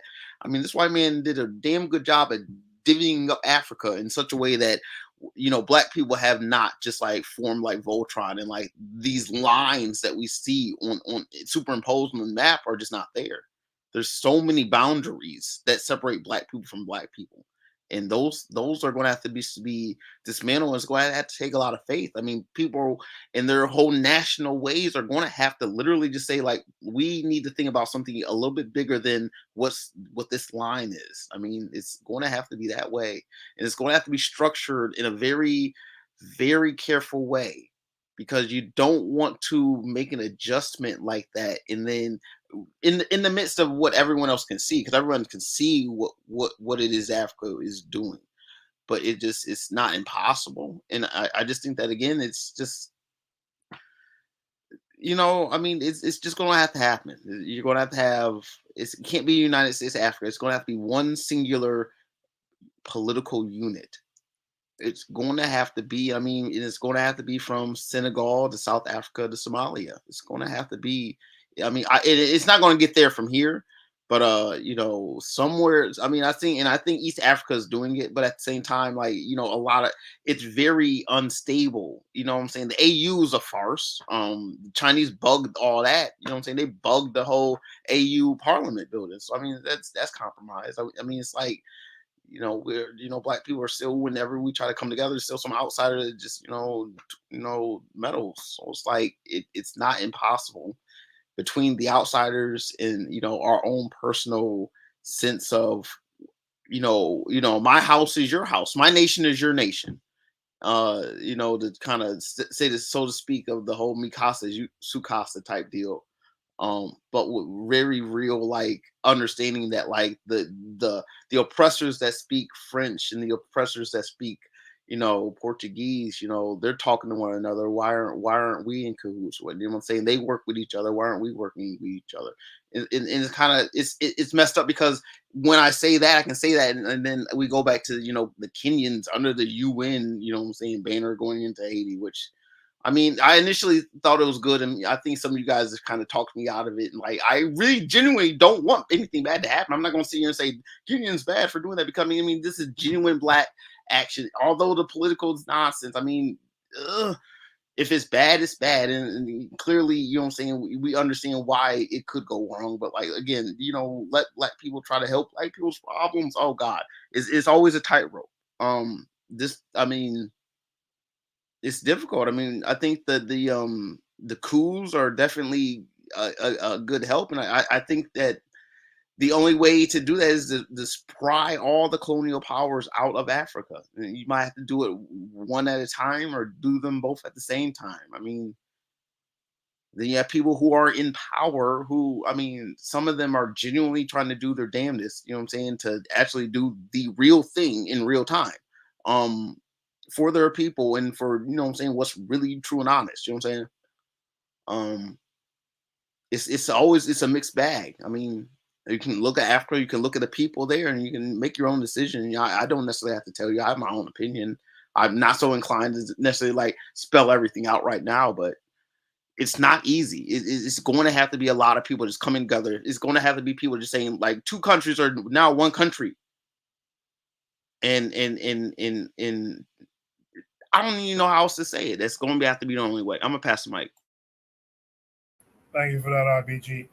For those who might be wondering, the 7 dimensions of power, state power, is geography, population, economy, resources, military, diplomacy, and national identity. We're talking about one of those 7 right now. So when you add those together, that is an interesting question.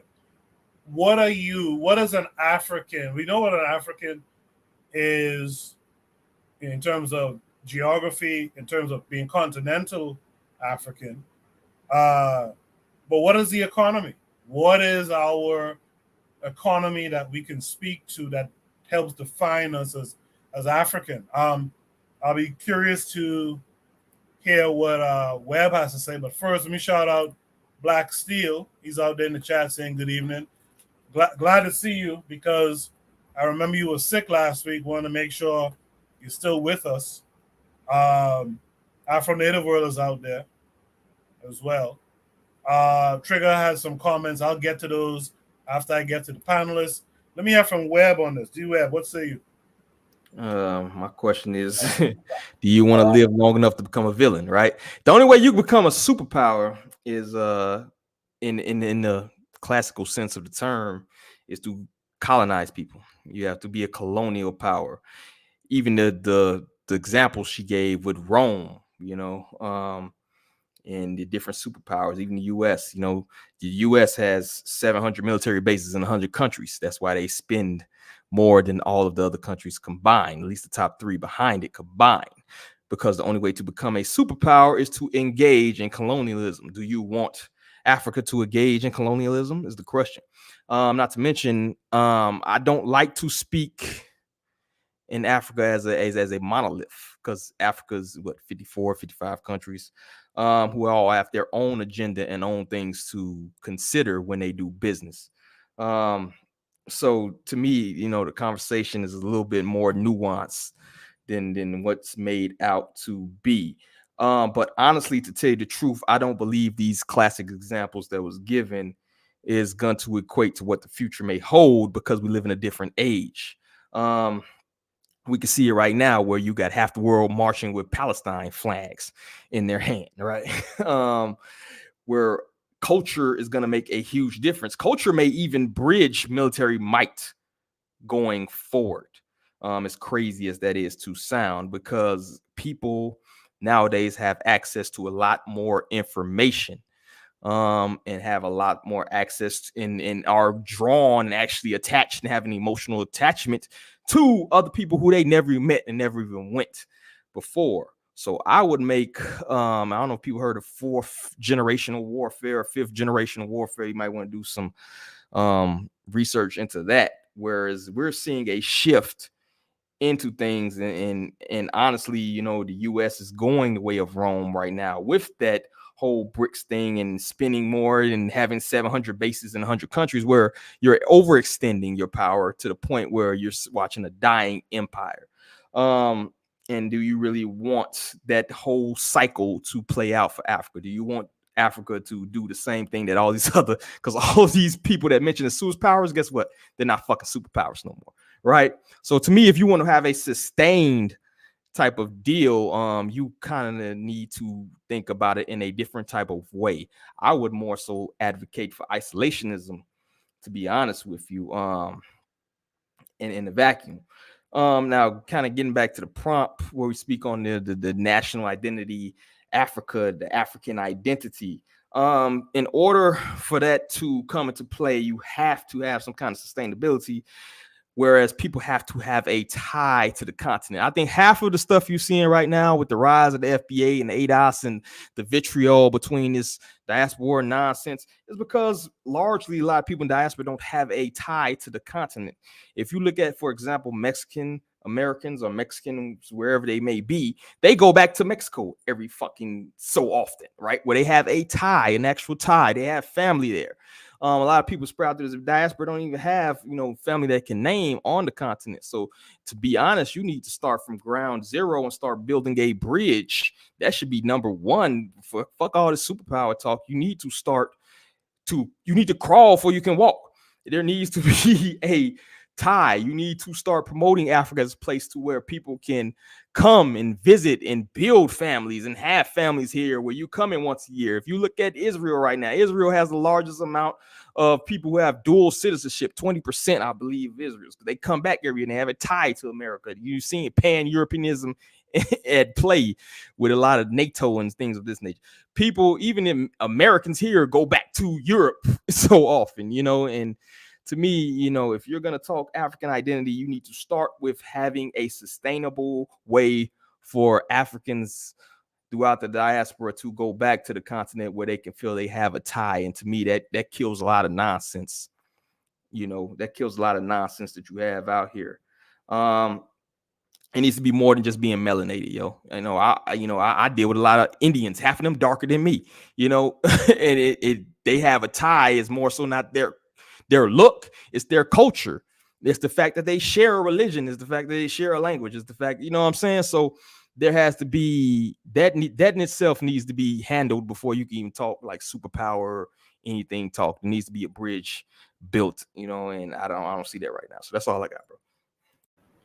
Yeah, I agree with you too, Webb. I also agree with Trick. I think two things can be true at the same time. I think superpower is a long-term goal. But I think while you have that long-term goal, let's work on some of the stuff that we can do now.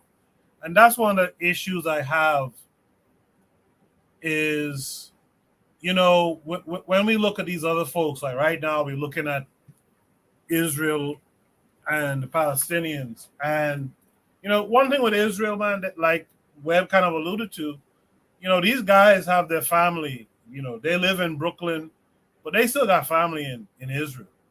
They have the I forget what they call it now, but they have those summertime trips for the Jewish kids to go back to experience Israel and learn about its history and all this type of shit.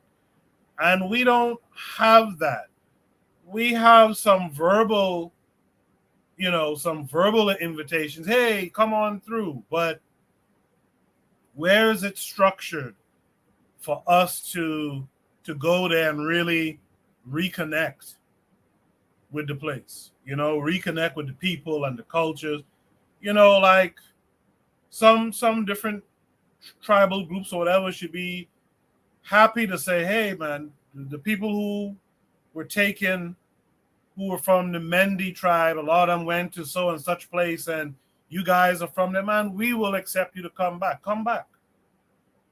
and experience it. But we're not really getting that. A lot of it is legwork for us in the diaspora to go back to the continent and try to establish those connections and stuff like that. That's my one knock with leadership in Africa since these countries were gaining independence and all that stuff. Immediately there should have been some, hey man, come on home. If you don't move back, at least make it a part of your culture that you return to the motherland, stuff like that. But anyway, Buana, what say you?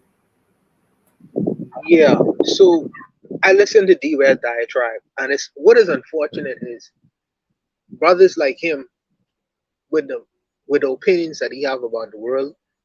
What is unfortunate is his voice is not getting the traction that it deserves. Because if you go to listening to that dialogue, nuance by nuance, idea by idea, it is very well reasoned, very well articulated, and it's unfortunate that people like Tariq Nasheed is a representation of so many. Well, it's unfortunate that his audience should be a whole lot larger than it is, and I wish that these kinds of voices, people like himself and Black Steel, got more traction within our so-called this community, this social media community. Needless to say, in terms of the question, I'll answer the last part of the question because I think the last part of the question is important. In terms of is the idea of African a sustainable identity if it's only geographic? I don't think it was geographic. I don't think that idea what African is geographic. When you talk about, if you say it and relating it to the continent of Africa, Because if you look in Brazil, you won't see the African experience. You're going to see the African spirituality in terms of the Yoruba tradition. If you look in Haiti, you won't see voodoo and the spiritual traditions of Africa there. If you look all over the Caribbean and South America, Colombia there's a place in Colombia called, well, I'm not going to get into that right now, but different parts of Colombia that has many different African people there, West African people in particular. But we get caught up into this idea in terms of this Africanness based off of West and Central Africa, because this is where we come from, out of the diaspora. But there are other Africans that exist within the continent, North Africans and South Africans, which may be a contrast from our experience on this part of the world. They are African as well. So the paradigm, I'm coming from an experience of Gaviism, and really and truly that nuance in that was when RBG talked about the PZ hair thing. Not everyone in Africa have PZ hair. Not every African have PZ hair. Some Africans have straight hair. We have to contend with these people as well on the continent. And also, and this is an important thing too, in terms of Pan-Africanism. The Pan-Africanism of back in the day is going to face a challenge in terms of the Pan-Africanism today. Why? Because Pan-Africanism back in the day was dealing with people who look just like me and you, who had the mindset of me and you. Now you are dealing with Black people in the world, as really they probably exist back then as well. But Black people in the world who look at themselves, they are very anti-African in their motives, in their interests, and in their ideas. Not only the Black people in the West, but even the continent of Africa. You have some Black Africans, like some Somalis and stuff like that. They really don't want nothing to do with being African. They look at religion first before they see themselves in terms of the cultural aspect of Africa. Because culturally, they are Islamic. So their culture goes back to the Middle East. So it'll be very difficult to convince these Black-skinned people that they should look in terms of being African on a continental level, because they see Muhammad first before they see themselves. And then you have the Christian Africans who Christianity go back to the Pope, or Martin Luther with the Protestant religion, Christianity. So it's very difficult to convince these people. And then on the other hand, and the other aspect of this, I'm going to tell you this, and this is the challenge that I have, you have people from different races who have an African-minded culture and aspect, and who see Africa first, and want to promote Africa first.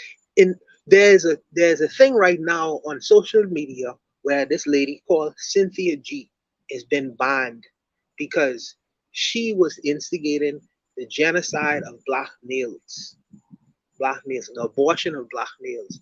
Do you know the person that got her banned was a white woman? And Cynthia G had a large following, a large swath of Black women promoting the genocide of Black male babies. And it was a white woman who said, no, this can't continue. I have to stop this from happening.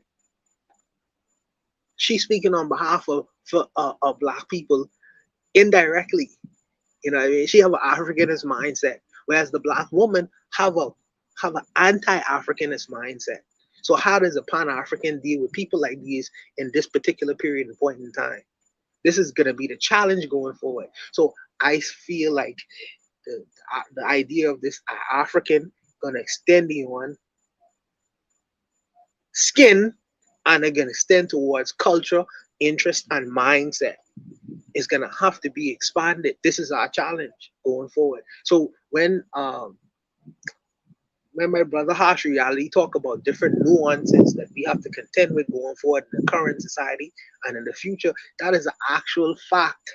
That is an actual fact, because there is going to be nuances that we have not necessarily come to contend with and deal with yet, but which we will have to, because there are Black people with broad nose and PZ head who are completely anti-African. In fact, some of them are white supremacists in their mindset. How do we deal with these people? And we attempted to last week when my brother Black Steel tried to answer, and how do we deal with a certain swath of people? You know what I mean? But this is gonna be our challenge going forward. This whole idea of what African is, and going forward, and how do we categorize it in terms of Pan-Africanism and all these other things that Garvey them didn't have to deal with. It's gonna be completely nuanced, and this is something that we're gonna have to contend with and discuss going forward. But I'll leave it there. I'm gonna put up.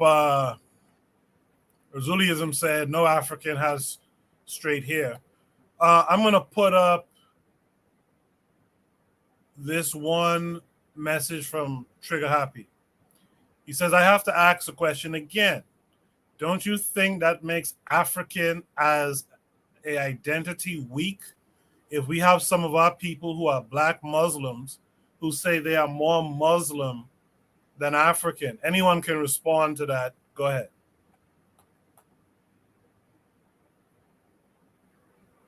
I guess no one's going to respond to that. Read.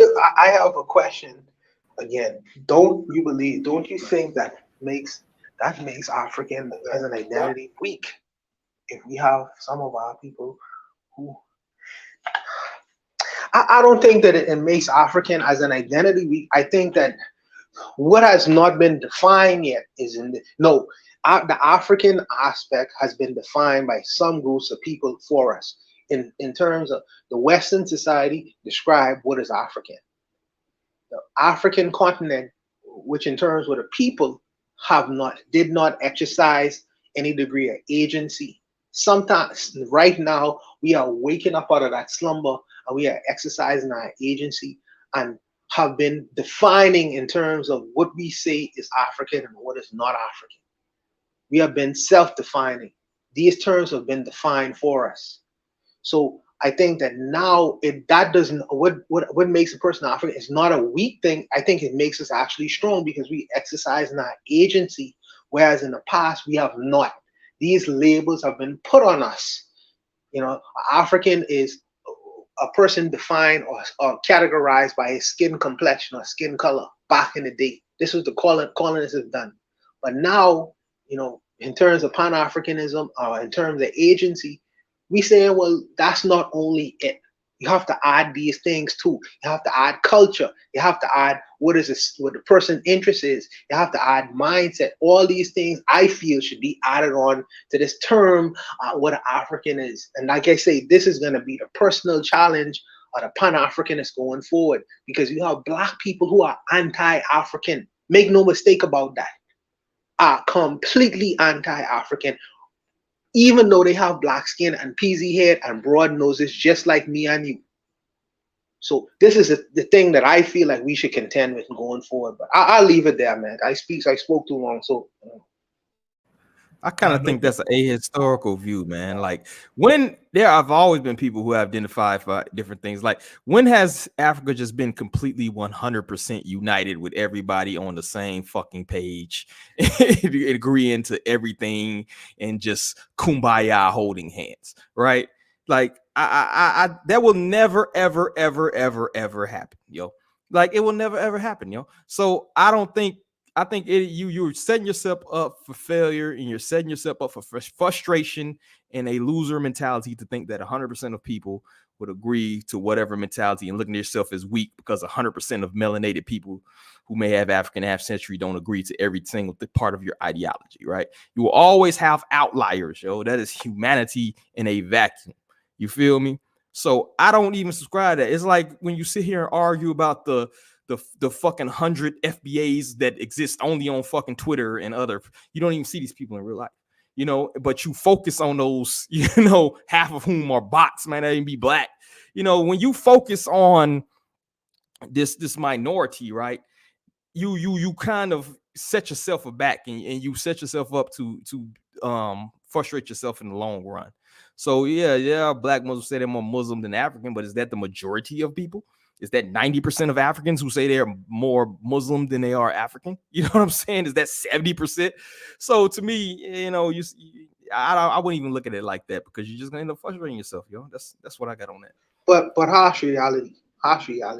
Not all Europeans have this idea or see themselves as white supremacists and all these other the Western mindset. Let me put it like that, because Russia don't see themselves like how America sees itself, or France, or England, or Spain. But enough of them see themselves as what they see themselves as to eventually become or label themselves as a superpower. And the Chinese, all of the Asians don't see themselves as this pan-Asian unified thing, because the Japanese don't like the Chinese. But enough of the Asian community sees themselves as what they see themselves as to create themselves as a superpower. You talk about I don't think continent, though. You're talking about Asians fight each other all the fucking time. Absolutely, I agree. Europeans fight each other all the time. They don't see yourself. But you proving my.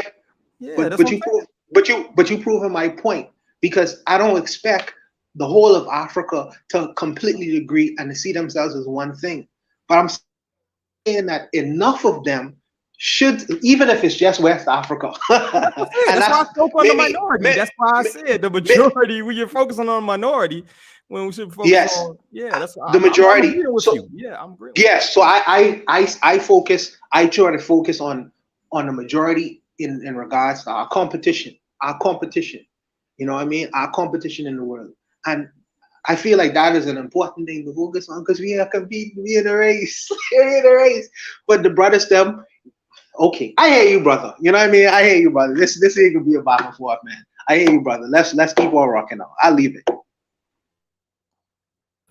Trigger Happy says, agreed, RBG. RBG was saying stuff like Africa needs a central state from ocean to ocean, a territorial belt.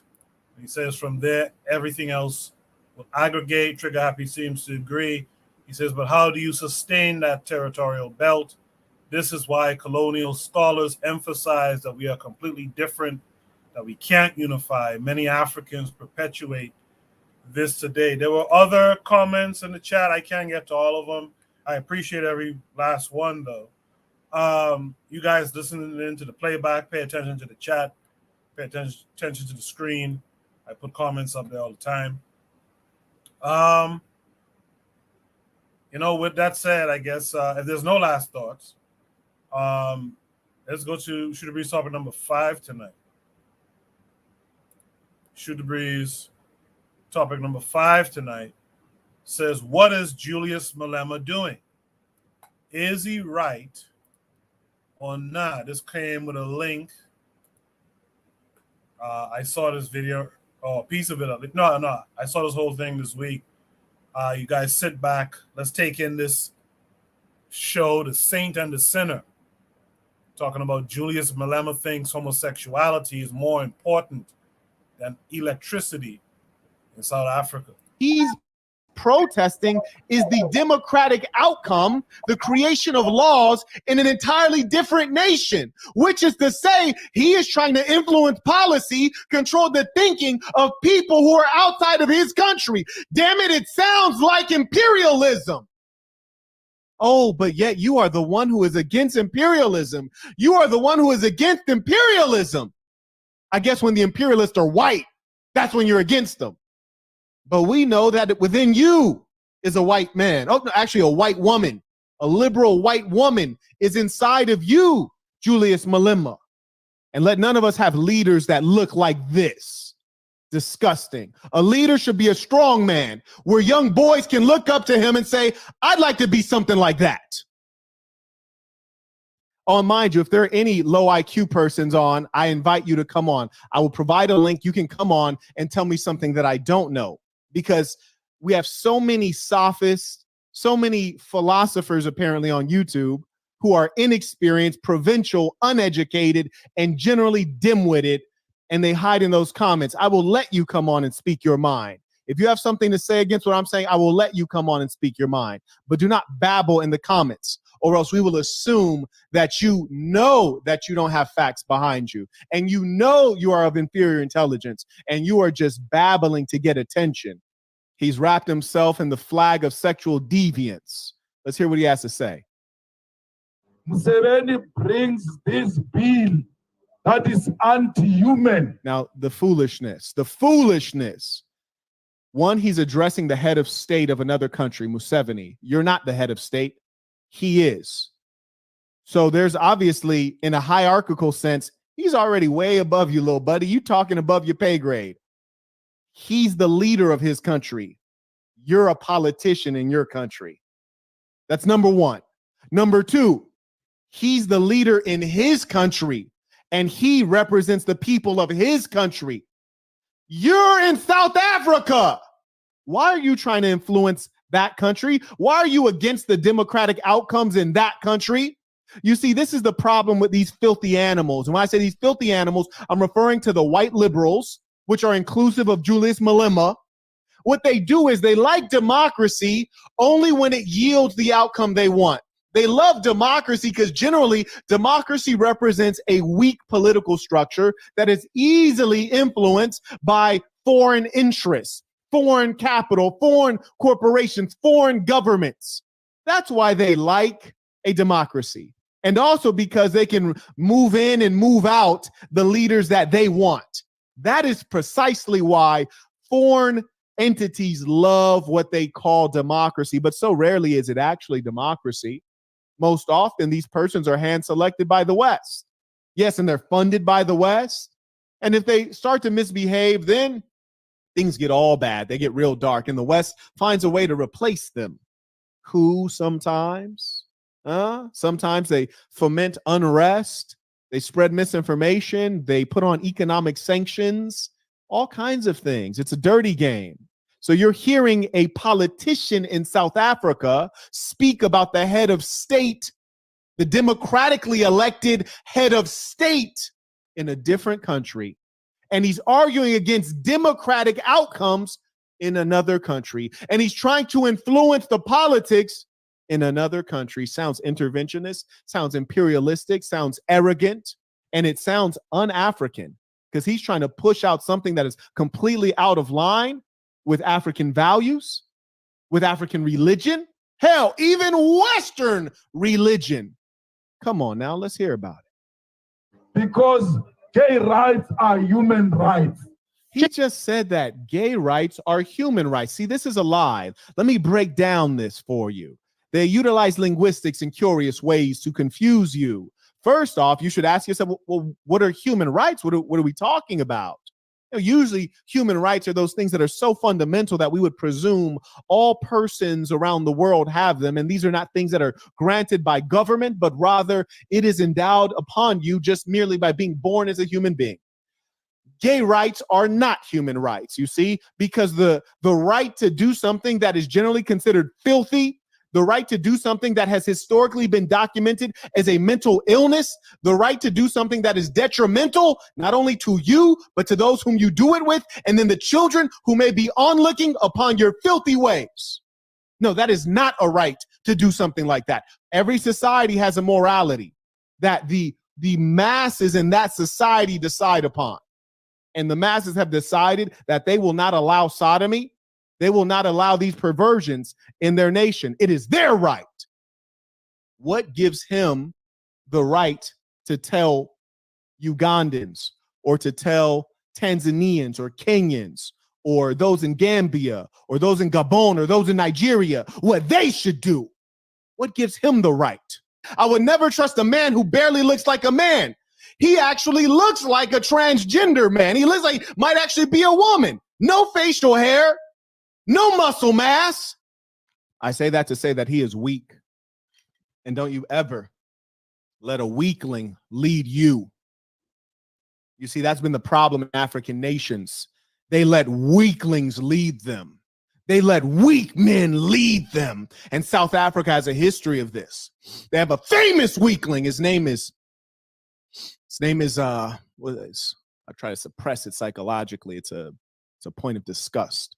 What's the Nelson Mandela? Nelson Mandela, great politician, phenomenal orator, weak leader, a disgrace to the black race. Yes, got a history of this in South Africa, and it's vile. I'll tell you why. You see, no one bothers the Jewish people today. You can't even speak ill of the Jewish people. Hell, you can barely even bring up their name. Why? because after they suffered what they suffered in World War II, they said never again. And the way we will ensure that this never happens again is we will hunt down everyone who hurt us, and we will terrify everyone. We will make them know that you will face execution, you will face hanging, you will face cancellation, you will face economic sanction, you will face everything if you so much as speak a word about us. And just imagine, they're just a small little portion of people. The Africans are a large people, biggest continent. They follow behind these weak leaders, these Mandelas, these Julius Malemas. And how are you going to be a nationalist when you don't know how to protect your own? How are you going to be a nationalist when you don't even know what your own values are? You don't know what African values are. You out of line. How do we know you're out of line? We look at the whole damn continent of Africa. The whole continent. No one agrees with you, buddy. The whole continent, but trip on this, and we're gonna look at the evidence. We look at your own country. No one agrees with you. And here's the sad thing, that the South Africans are resigned to dealing with this boy because they ain't got another real man to stand up. And I've been to South Africa a lot. I spent a lot of time there. Yes, indeed. I even was hiring employees there. And I had to stop because they're so damn incompetent. The electrical grid is in disrepair. And we can't do business with no goddamn internet and electricity. Quite funny, because I do believe South Africa also exports energy. It is one thing for the whites to come from Europe and they show up to exploit and dominate, and I can't hate that. But it's yet another thing when you would grow up someone in that land, someone who is supposed to see that land as the land of their ancestors, someone who is supposed to have culture and values, someone who probably came from a tribe but forgot what the hell the teachings of the ancestors were. You know damn well your ancestors weren't transgenders. You know damn well your ancestors were not feminists. You know damn well your ancestors don't believe in this shit. I know his ancestors don't believe in that. How the hell he don't know? You see, that boy is gay. Listen to me. That boy is gay. You know, it's one thing to say it's not right to oppress certain populations, and I agree. It's all right to say we ought not put these people up on the stake and burn them, and I agree. It's all right to say we shouldn't throw stones at them and marginalize them and ridicule them, and I agree. But it is yet another thing to wrap your little fat, skinny body. Yes, he's fat and skinny at the same damn time. It's yet another thing to wrap your fat, skinny body in the flag of perversion. That's a different thing. Now let's hear what this fool has to say. Just months after EFF leader Julius Malema led a march to the Ugandan embassy. Look at all these fools. Look at these fools. All that dark skin. All that beautiful dark skin. And inside in each and every one of them is a small liberal white woman. A small liberal white woman who believes in socialism and communism and all these isms that come from Europe and all these philosophies that they don't truly understand and all of these economic schemes that they know not the outcome of. All that black skin, all that idiocy. You see, the real darkness that you should see in this image is the darkness that covers their mind. They're lost. They're ignorant. You see one of them with a rainbow hat on. Unreal that you can have a people who engage in that which is unnatural, yet they have adopted iconography that represents something that only occurs in nature. The rainbow, something that the religious people would say God would show us every now and then. Something that occurs in nature, something that is natural, the rainbow. But it's those who are unnatural who use this as their icon. Amazing. Black people, wake up. Wake up. Black men, wake up. I could never, ever follow a male who would support such things. Let's hear the foolishness. In Pretoria against its anti-homosexuality bill, Malema charged that the law was draconian and should not be passed into law. So he's a South African talking about a Kenyan law. He says the law is draconian. When we think of things that are draconian, that would suggest that it's very harsh. You know what's harsh, dummy? and I know this from experience, load shedding is harsh. You Americans, you Westerners, those of you who live outside of the continent might say, Marquette, what is load shedding? Load shedding is a euphemism from South Africa's political class. It is a euphemism for we fucked up and we can't keep the fucking electricity on, so we're returning you motherfuckers to the dark ages. Literally.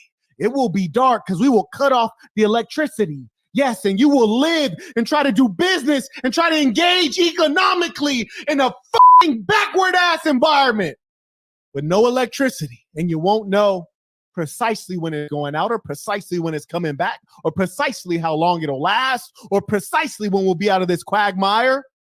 Yes, that is draconian. You dumb son of a bitch.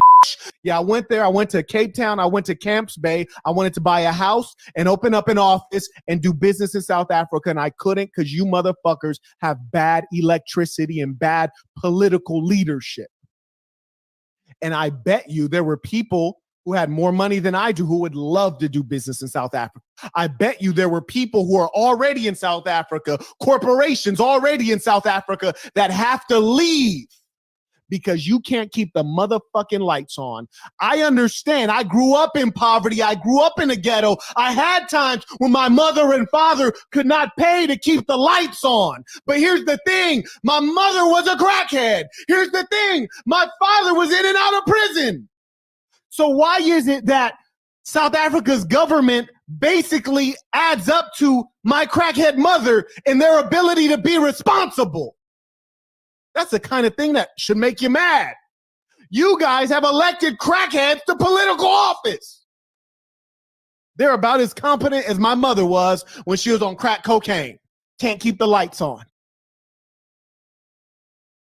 All right. I guess we had to peep that whole rant by him. But I will say I noticed that this didn't get a lot of pushback. Malema I'm talking about, when he was promoting this LGBTQ stuff. Now, I know that, in recent years, guys like Forecast, shout out to Forecast and such, they pointed out that we tend to say black first, or some say black only, until we run into one of these LGBTQ type situations, and then we're not black first. All of a sudden, when there's a black LGBT person, one thing that this guy did say, and I'm not familiar with him, the person who posted the prompt, I was hoping they'd come up. But one thing I would say, I would give him credit for saying is that it's not about harming anyone. People can live their lives and do what it is that they want to do. Right now we're dealing with Dwight Howard has been outed in the court of law, the basketball player. And to be honest, most of us kind of knew he was suspect for a while, but we don't want to see no harm come to anyone who's on that spectrum. So I'm glad that the brother pointed that out. And so we can be black first, even though we might not agree with the lifestyle. We can be black first and inclusive of those folks who practice it. What we don't want to do, though, unapologetically, is promote the lifestyle. I saw a brother on Twitter was talking about how, like in the Congo, there's evidence that they were like cross-dressers and whatnot, and how they weren't harmed, they were respected, this, that, and the other. And like the colonizers came in and kind of was upset that Africans, kind of didn't treat them with disdain. And I think it just goes back to the idea of like, man, live your life. But I think it also proves that as Africans, we didn't promote that type of stuff. And so I think that's something that we should keep in mind. But I'll throw it to the panel now. Is Malema right in what he's doing? Is he right Yes or no? Let me start with RBG. What say you?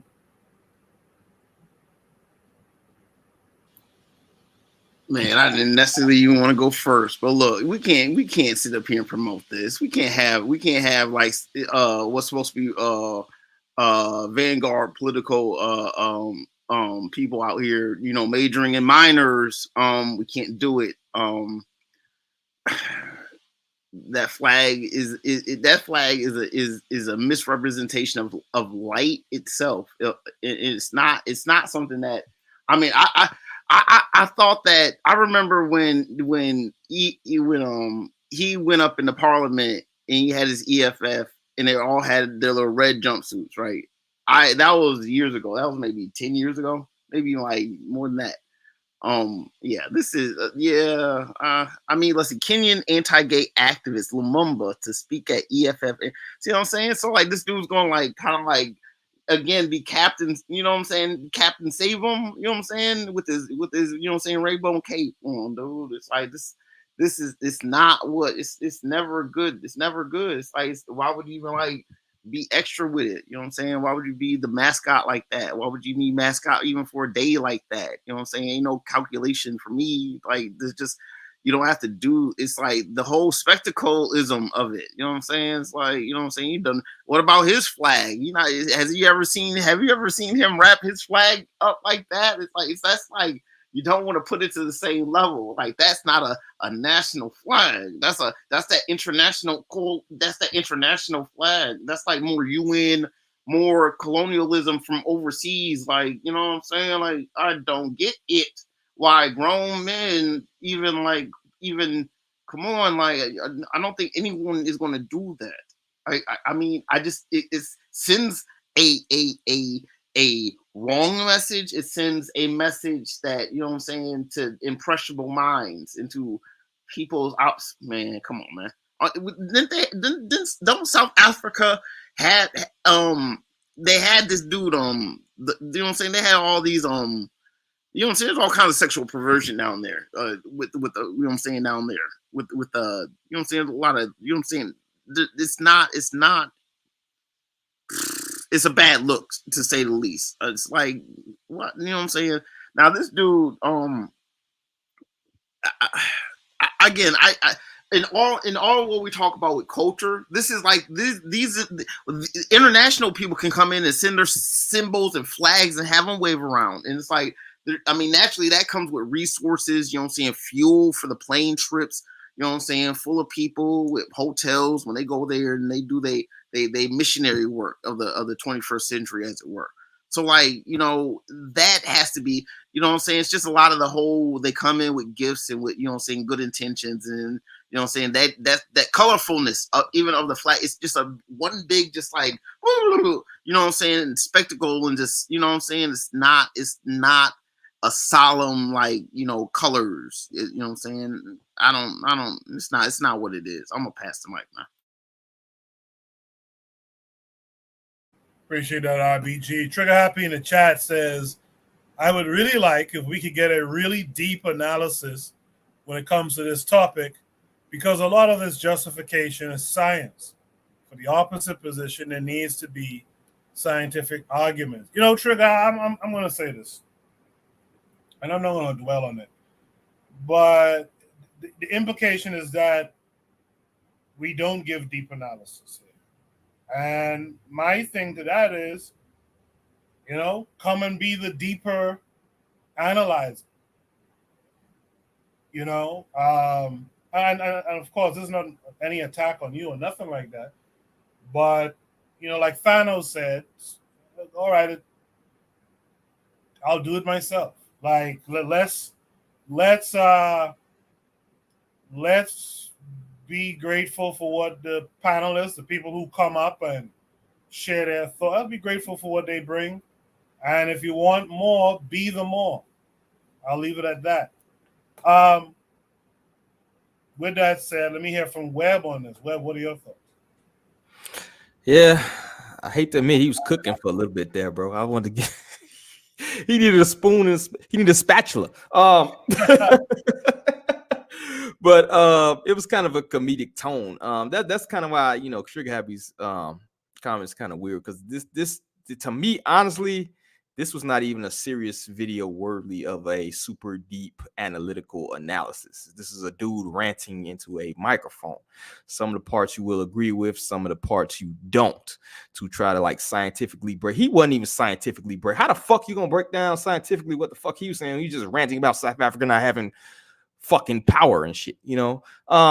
So if you want like a deeper analysis, I think you need to probably present something that's more scientific on the way where you can kind of go into those deeper issues of what he's talking to, even if you want to go into the LGBTQ history of Africa, if you want to go into that analysis, right? But that being said, I agree with this part that this Julius Malema dude is a kind of a clown to me. I want to say, you know, he's currently talking about free Palestine, you know, with LGBT. What do you think would happen in Palestine if he walked around with that flag draped on his body, or any Arab majority nation with that same flag draped on his shoulders? Like, what do you think would happen to you, bro? You know what I'm saying? Take your African ass to an Arab majority nation with that flag draped on you and see how that works out for you. Most of his platform is actually just, you know, repetition or repeating many of the World Economic Forum platforms to me, if you look at what he's advocating, what he's pushing. So to me, you know, the guy is who he is, you know what I'm saying? So yeah, I think the guy speaking, the initial speaker, whoever made this video, I think it kind of got off the rails a little bit toward the end, I think. But I do agree with some of what he said, though. That's all I got. I ain't gonna take long with the subject, but that's all I got, bro. Appreciate you, Webb. Yeah, I mean, you know, like Webb said, like I said earlier, some of the things that he says, he's correct. Like, why would you make yourself, why would Malema make himself the face of this thing? And after he had so much support from the diaspora too. See, that makes me wonder now, you know, because you do have to be a skeptic sometimes. That makes me wonder, well, why was he portrayed enough for us to like the guy, right? To pay attention to him. And then he comes out with this stuff. It's kind of strange to me. Let me hear from Buana. Buana, what say you? Yeah, I follow the two of these brothers, you know, somewhat. So I know the histories of the both of these brothers. And for Julius, for us, let me start here.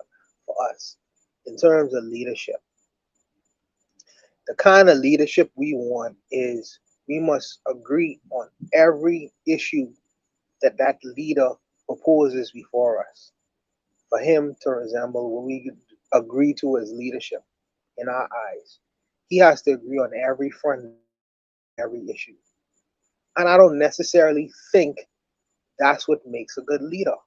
There are going to be some things that a person like Mugabe is my guy. I like Mugabe.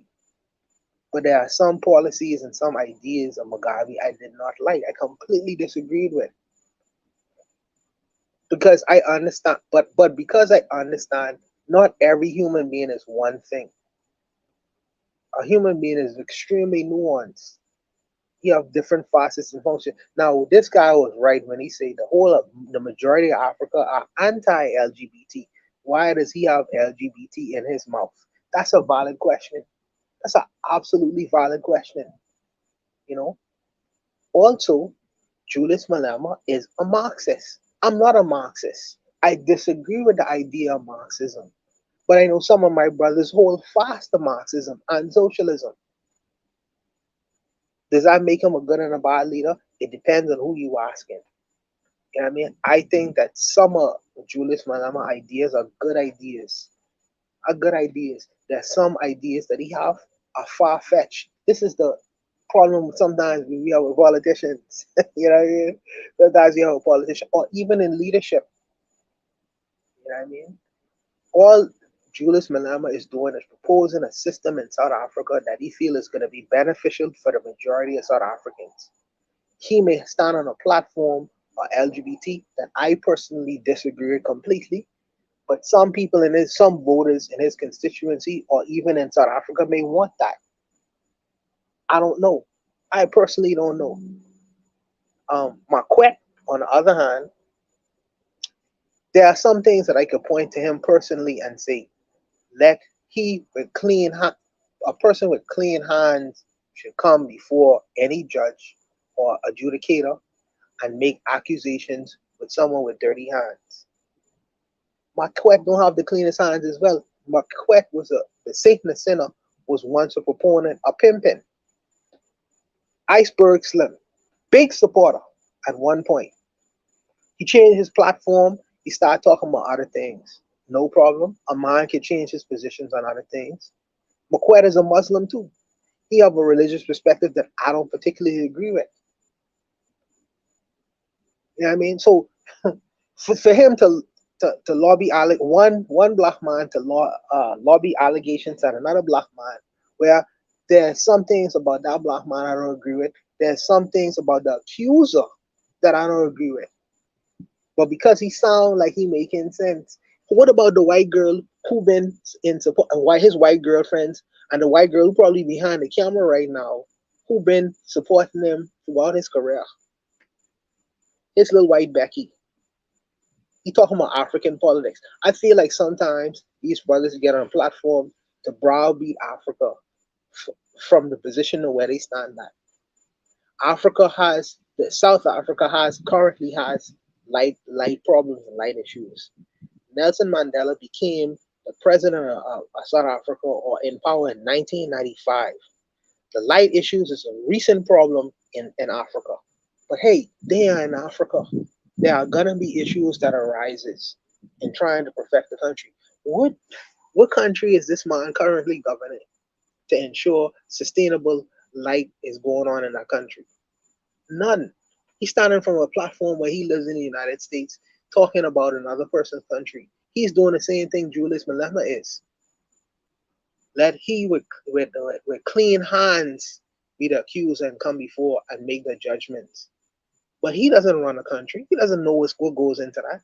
Then he talks about Nelson Mandela. I have issues with Nelson Mandela. Absolutely issues with Nelson Mandela. You know what I mean? But Nelson Mandela run his country. He's after 27 years in jail. Who are you to criticize this man? You know, I don't know, man. The man lives in a free country, and he have a free right to criticize all he wants and all these. The criticism, the free criticism that he has, the person that he's defending, Museveni wouldn't allow that kind of criticism in Uganda. Museveni don't believe in freedom, the freedom of speech he is expressing on his platform, sitting safely in the United States of America. It's just, I don't know, it's an interesting dynamic, the social media, you know, but these brothers can do what they gonna do. I try to stand in a position of objectivity, and I don't, no man I completely say that this man is a representative or what I completely believe in and so forth. Even Marcus Garvey had some ideas in his head that I don't agree with. Even him, you know, and I venerate Garvey, you know, but I don't understand what is it that we want specifically from our leaders. Because there are some things that they agree with that I completely disagree with. There are some things that they say I agree with completely. You know, it just depends on where you stand in. But I don't know.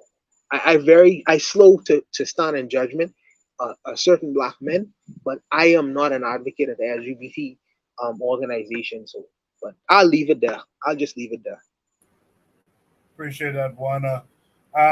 Erzuli's in the chat. He says Julius is an informant. What the hell did that have to do with Julius? You know, earlier Trigger was talking about the science of homosexuality. You know, to be very frank with y'all, there is no science of homosexuality. There is some suppositions that scientists make, like for a long time. I can remember this too. I remember when I was growing up, people who would argue against homosexuality would say there's no gene for homosexuality. You can't identify a gene. And all of a sudden, like in the 90s, some people suppose that this particular gene X something, X23 or something like that, this particular gene is probably or likely involved in homosexuality. Then they have this other thing where they say that homosexuality tends to be seen from the mother's side of the family. So like the mothers, brothers, and all this kind of stuff but there's no real good explanation for it. You can't say it's evolution. That doesn't make sense. They've made up some shit to say, well, for evolution, a lower valued or low standing man could rise up through an alliance, so to speak, with another man, and blah blah blah. But it's just hogwash. There's nothing really scientific about it. And I think Umar Johnson is the one who kind of broke this down for the Black community some years ago. Most times when we hear about homosexuality amongst Black folks, it's usually through some tampering, some adult tampered with a child, etc. Like the idea that people are born that way there's just no proof of it at all. Does anyone else want to add any thoughts? Yes, I do, man. I don't believe in that whole gay gene. Look. Black folks understand genetic science, right? Look. They say, who is they people in they science saying that these look. No, man, no, ain't no way. Look, ain't no way. I'm telling you, our people, there's no.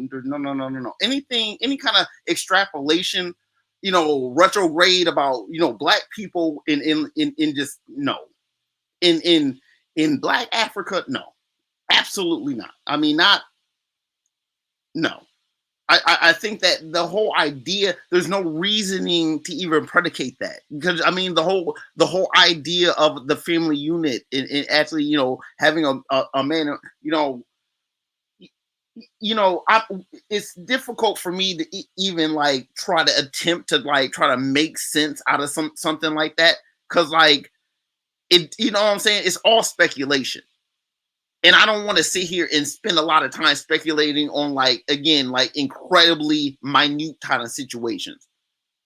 Like anything like that has to do with men not being men. Men being around women will make you soft and make you think like a woman. Period. You know what I'm saying? If you out there in a soldier and you actually have enough sense to be around men and then have families that you defend, you don't have to worry about any of that queer stuff. Cause you always got your lady, you got the peace at home. Nah, you know what I'm saying? It ain't that hard. It ain't that hard for me. That whole genetic angle is a real twist, because I don't see no Black people with the genetic science, replicating that science. Boom. You know what I'm saying? That just on that. You know what I'm saying? White folks ain't replicating that science. You know what I'm saying? It was hard, it's hard enough for Black people to do the Kimron, you know what I'm saying, on the anti-AIDS drug type tip. It's a lot of things, and even when we try, it's always like it's difficult for even. Again, I'm high skepticism like a gay gene. Nah, it's just men gotta be around men to be strong, and you know what I'm saying, get your sharpness about you, get your prickliness about you. Man, let me pass the mic. Let me ask a question. This is an important question, right? All right. So the people the brothers are against LGBT. Fine. I'm against LGBT. I'm against it. But there are other issues relevant to South African people that this brother has spoken on. So should we dismiss him on a one issue basis because we disagree with him, or should we accept him if he is right on 99% of the issues that he talked about, but this one particular issue he should be dismissed outright. He ain't right on 99% of the issues, though. What 99% of the issues is he right on? You even disagree with his economic point of stance. I do. No, I do. But no person is 99% right. And yes, you should, because guess what? Population matters, right? If you promote LGBTQ, you cannot replicate yourself, right? That's a fact. It's a big fact that it takes a man and a woman to get together to create more people. If you have more people, guess what? If I have 10 and you have 2, guess what? We control you, because it's 10 of us and it's 2 of you. So population matters. And if you promote LGBTQ, you are anti-population. Okay? Because the only way they can procreate is either to get with another straight person or to go to a lab. So period. So yes, you should dismiss a person on one fucking issue, because that's a big issue. I hate that whole like, oh no, you know, they're right 99%, but this is a big fucking issue, right? that is a huge issue, right? And the problem, and part of what you're seeing right now, a lot of the things you're seeing right now, if you've noticed the news worldwide, it's a big pushback because so many African immigrants are going to so many places. You're seeing a big immigration. They like to focus on the Hispanic population, but it's also in Europe. You're seeing a lot of Africans go over there because you have such a large African population boom. The only continent in the world right now that has a positive growth rate, or at least as far as population, is Africa, the continent of Africa, many of the African nations, right? And so you're seeing a lot of things, a lot of stuff you're seeing right now is just reactionary against that population boom, because God forbid the world turns brown or black or African, right? So that's what you're seeing right now. So that is a huge issue. It's probably the biggest issue that you're ever going to see, is we have more people than you. that itself is power, yo. So yeah, hell yeah. This is the reason. I hope Black Steel is listening to this, because I would like him to come on, because you want to see the variance of opinion. Because whereas this is a big issue for my brother just now, for him, he's gonna see the issue a little bit differently in terms of Julius Malema, just on this panel. I'll say that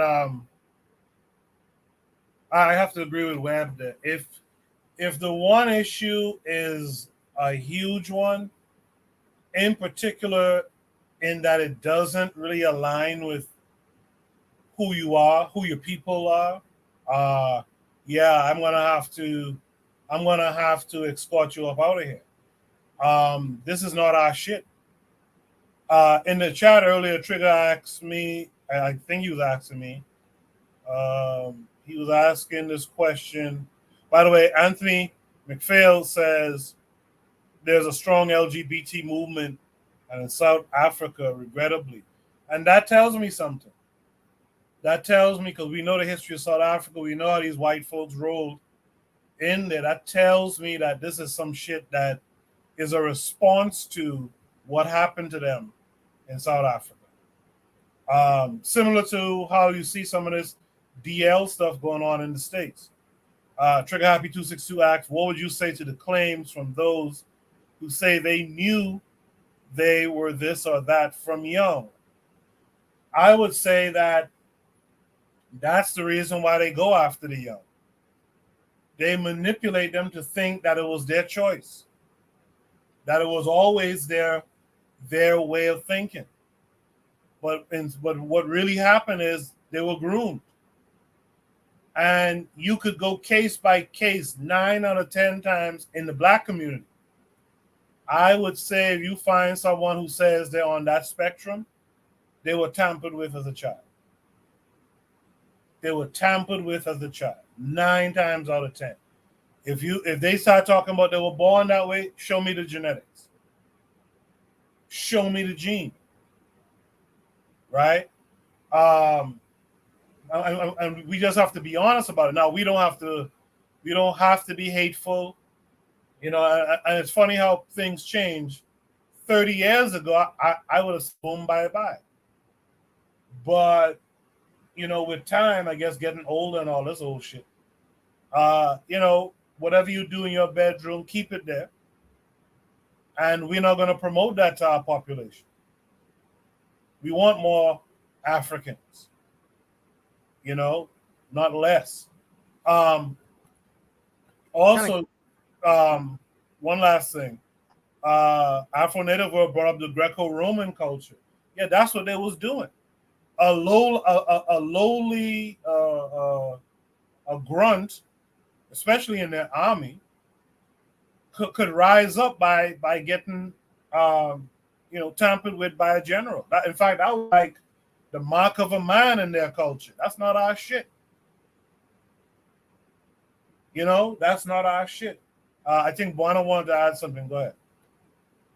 No, that wasn't me. I think that was That's me. harsh reality. Web.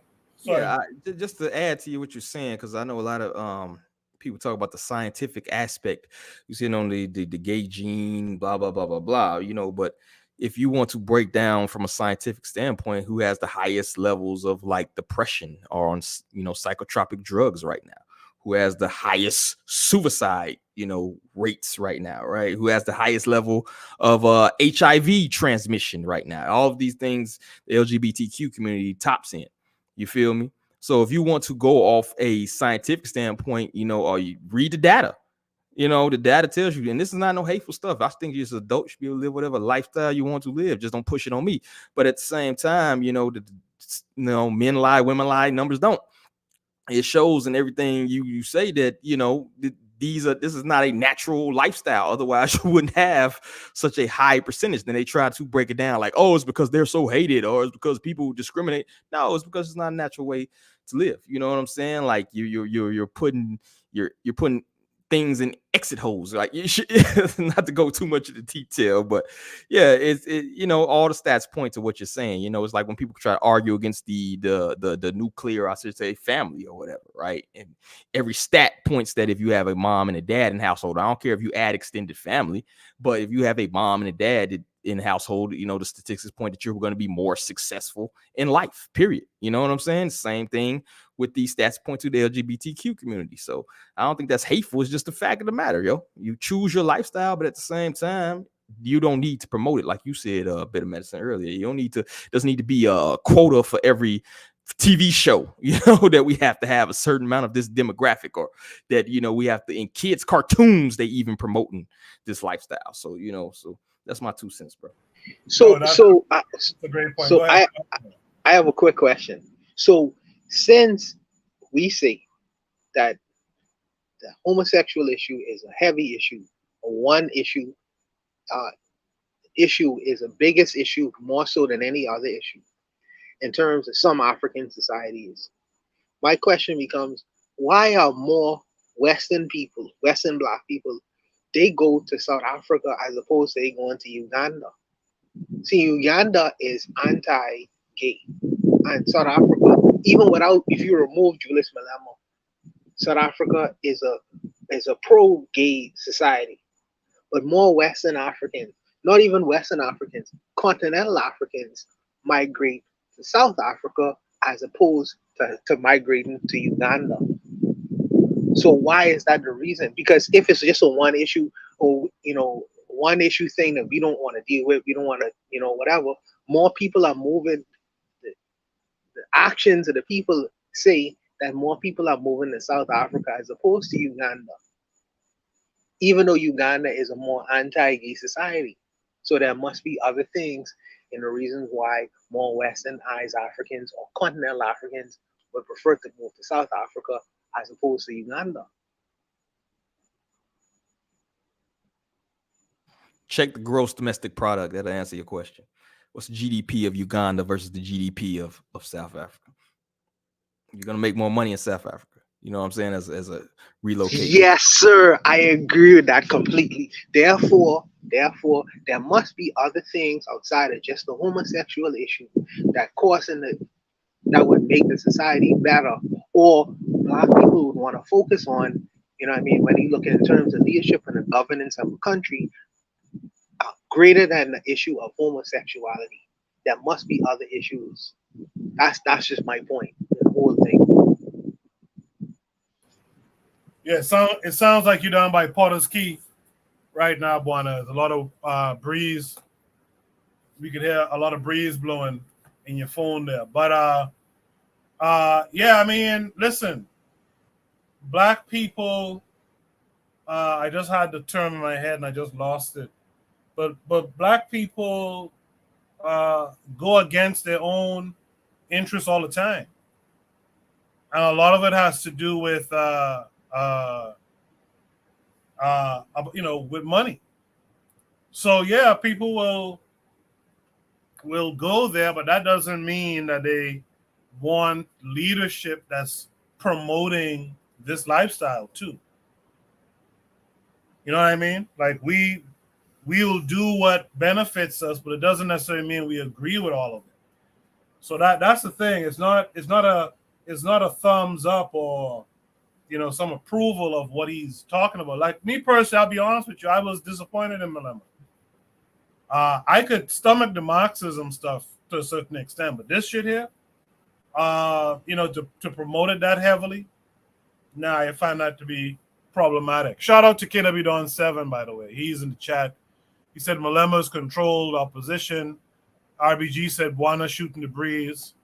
KW Don 7 said Malema's controlled opposition. He said straight black pride all day, every day. I appreciate that as the last thought for the show tonight. Can I add one more thing? The nature, the flag itself. If you look at, it symbolizes something particularly in South Africa, and it's not good. Again, it's like, the nature of the flag. The stripes are horizontal, just like the stripes of the Dutch, the Germans, who also have orange in their flag. You know what I'm saying? In that blue. You know what I'm saying?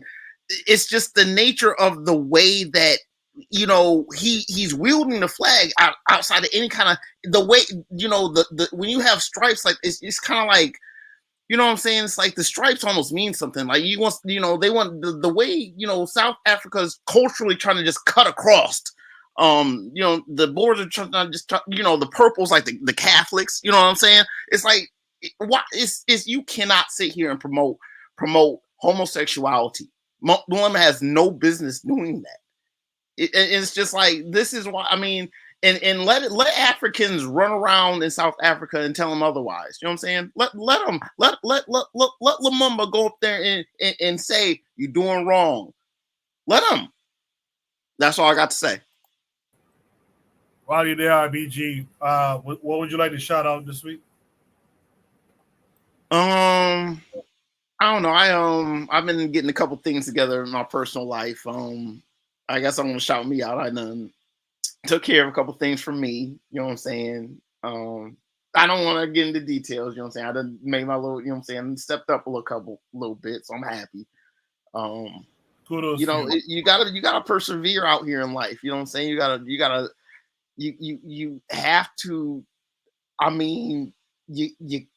You can't give up on.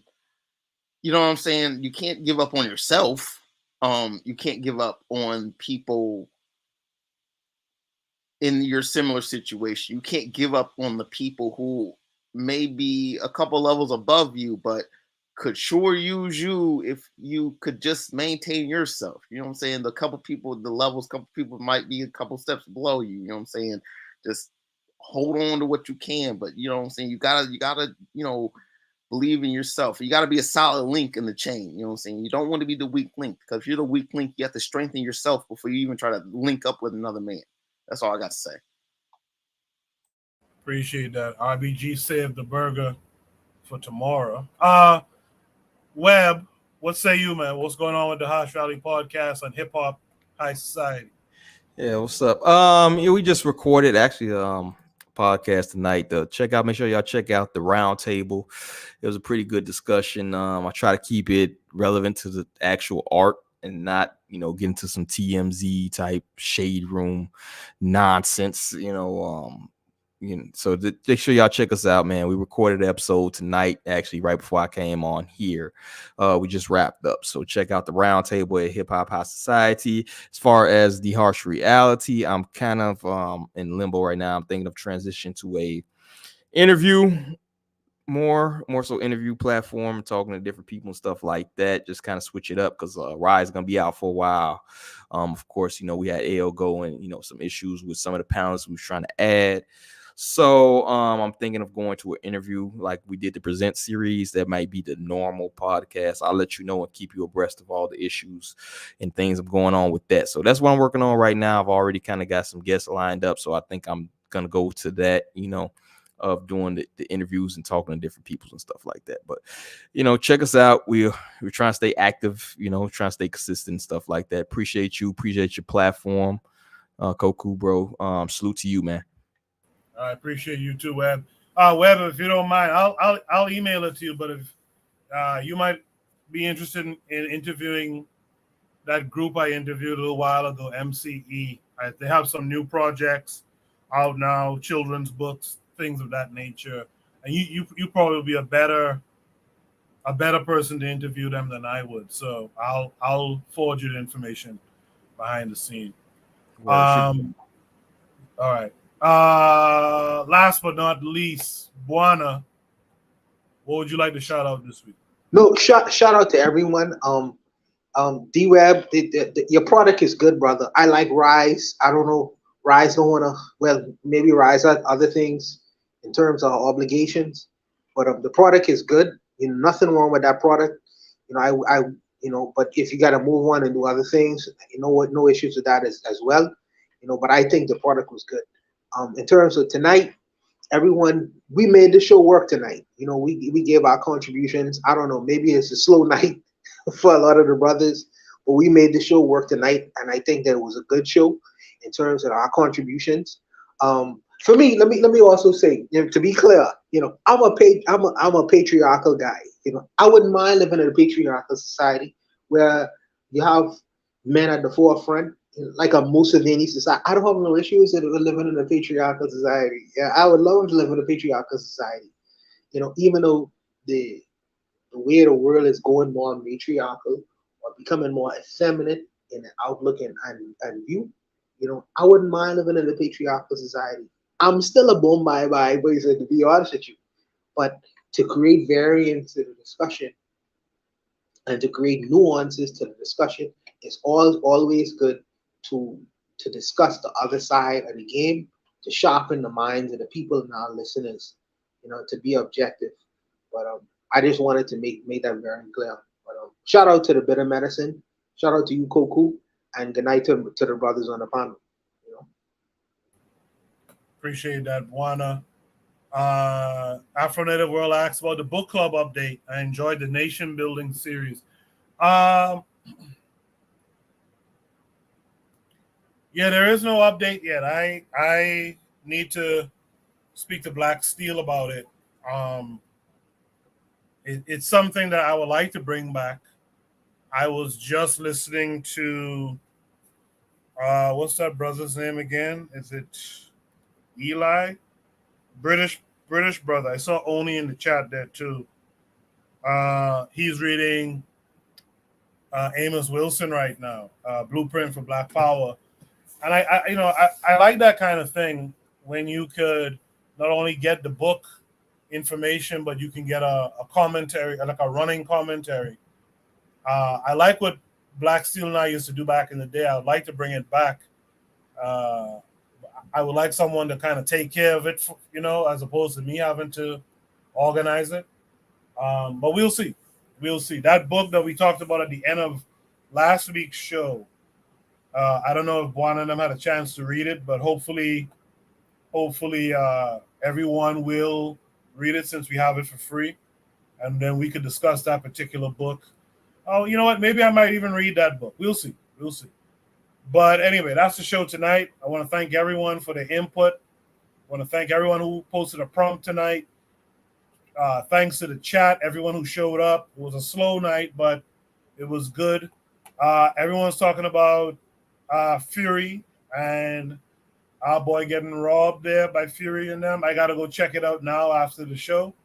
We'll be back next week. Make sure to check out the other shows on the network.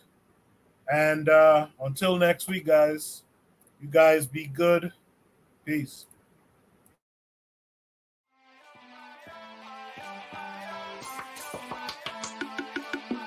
Thanks for listening to the Bitter Medicine Podcast with your host, Koku.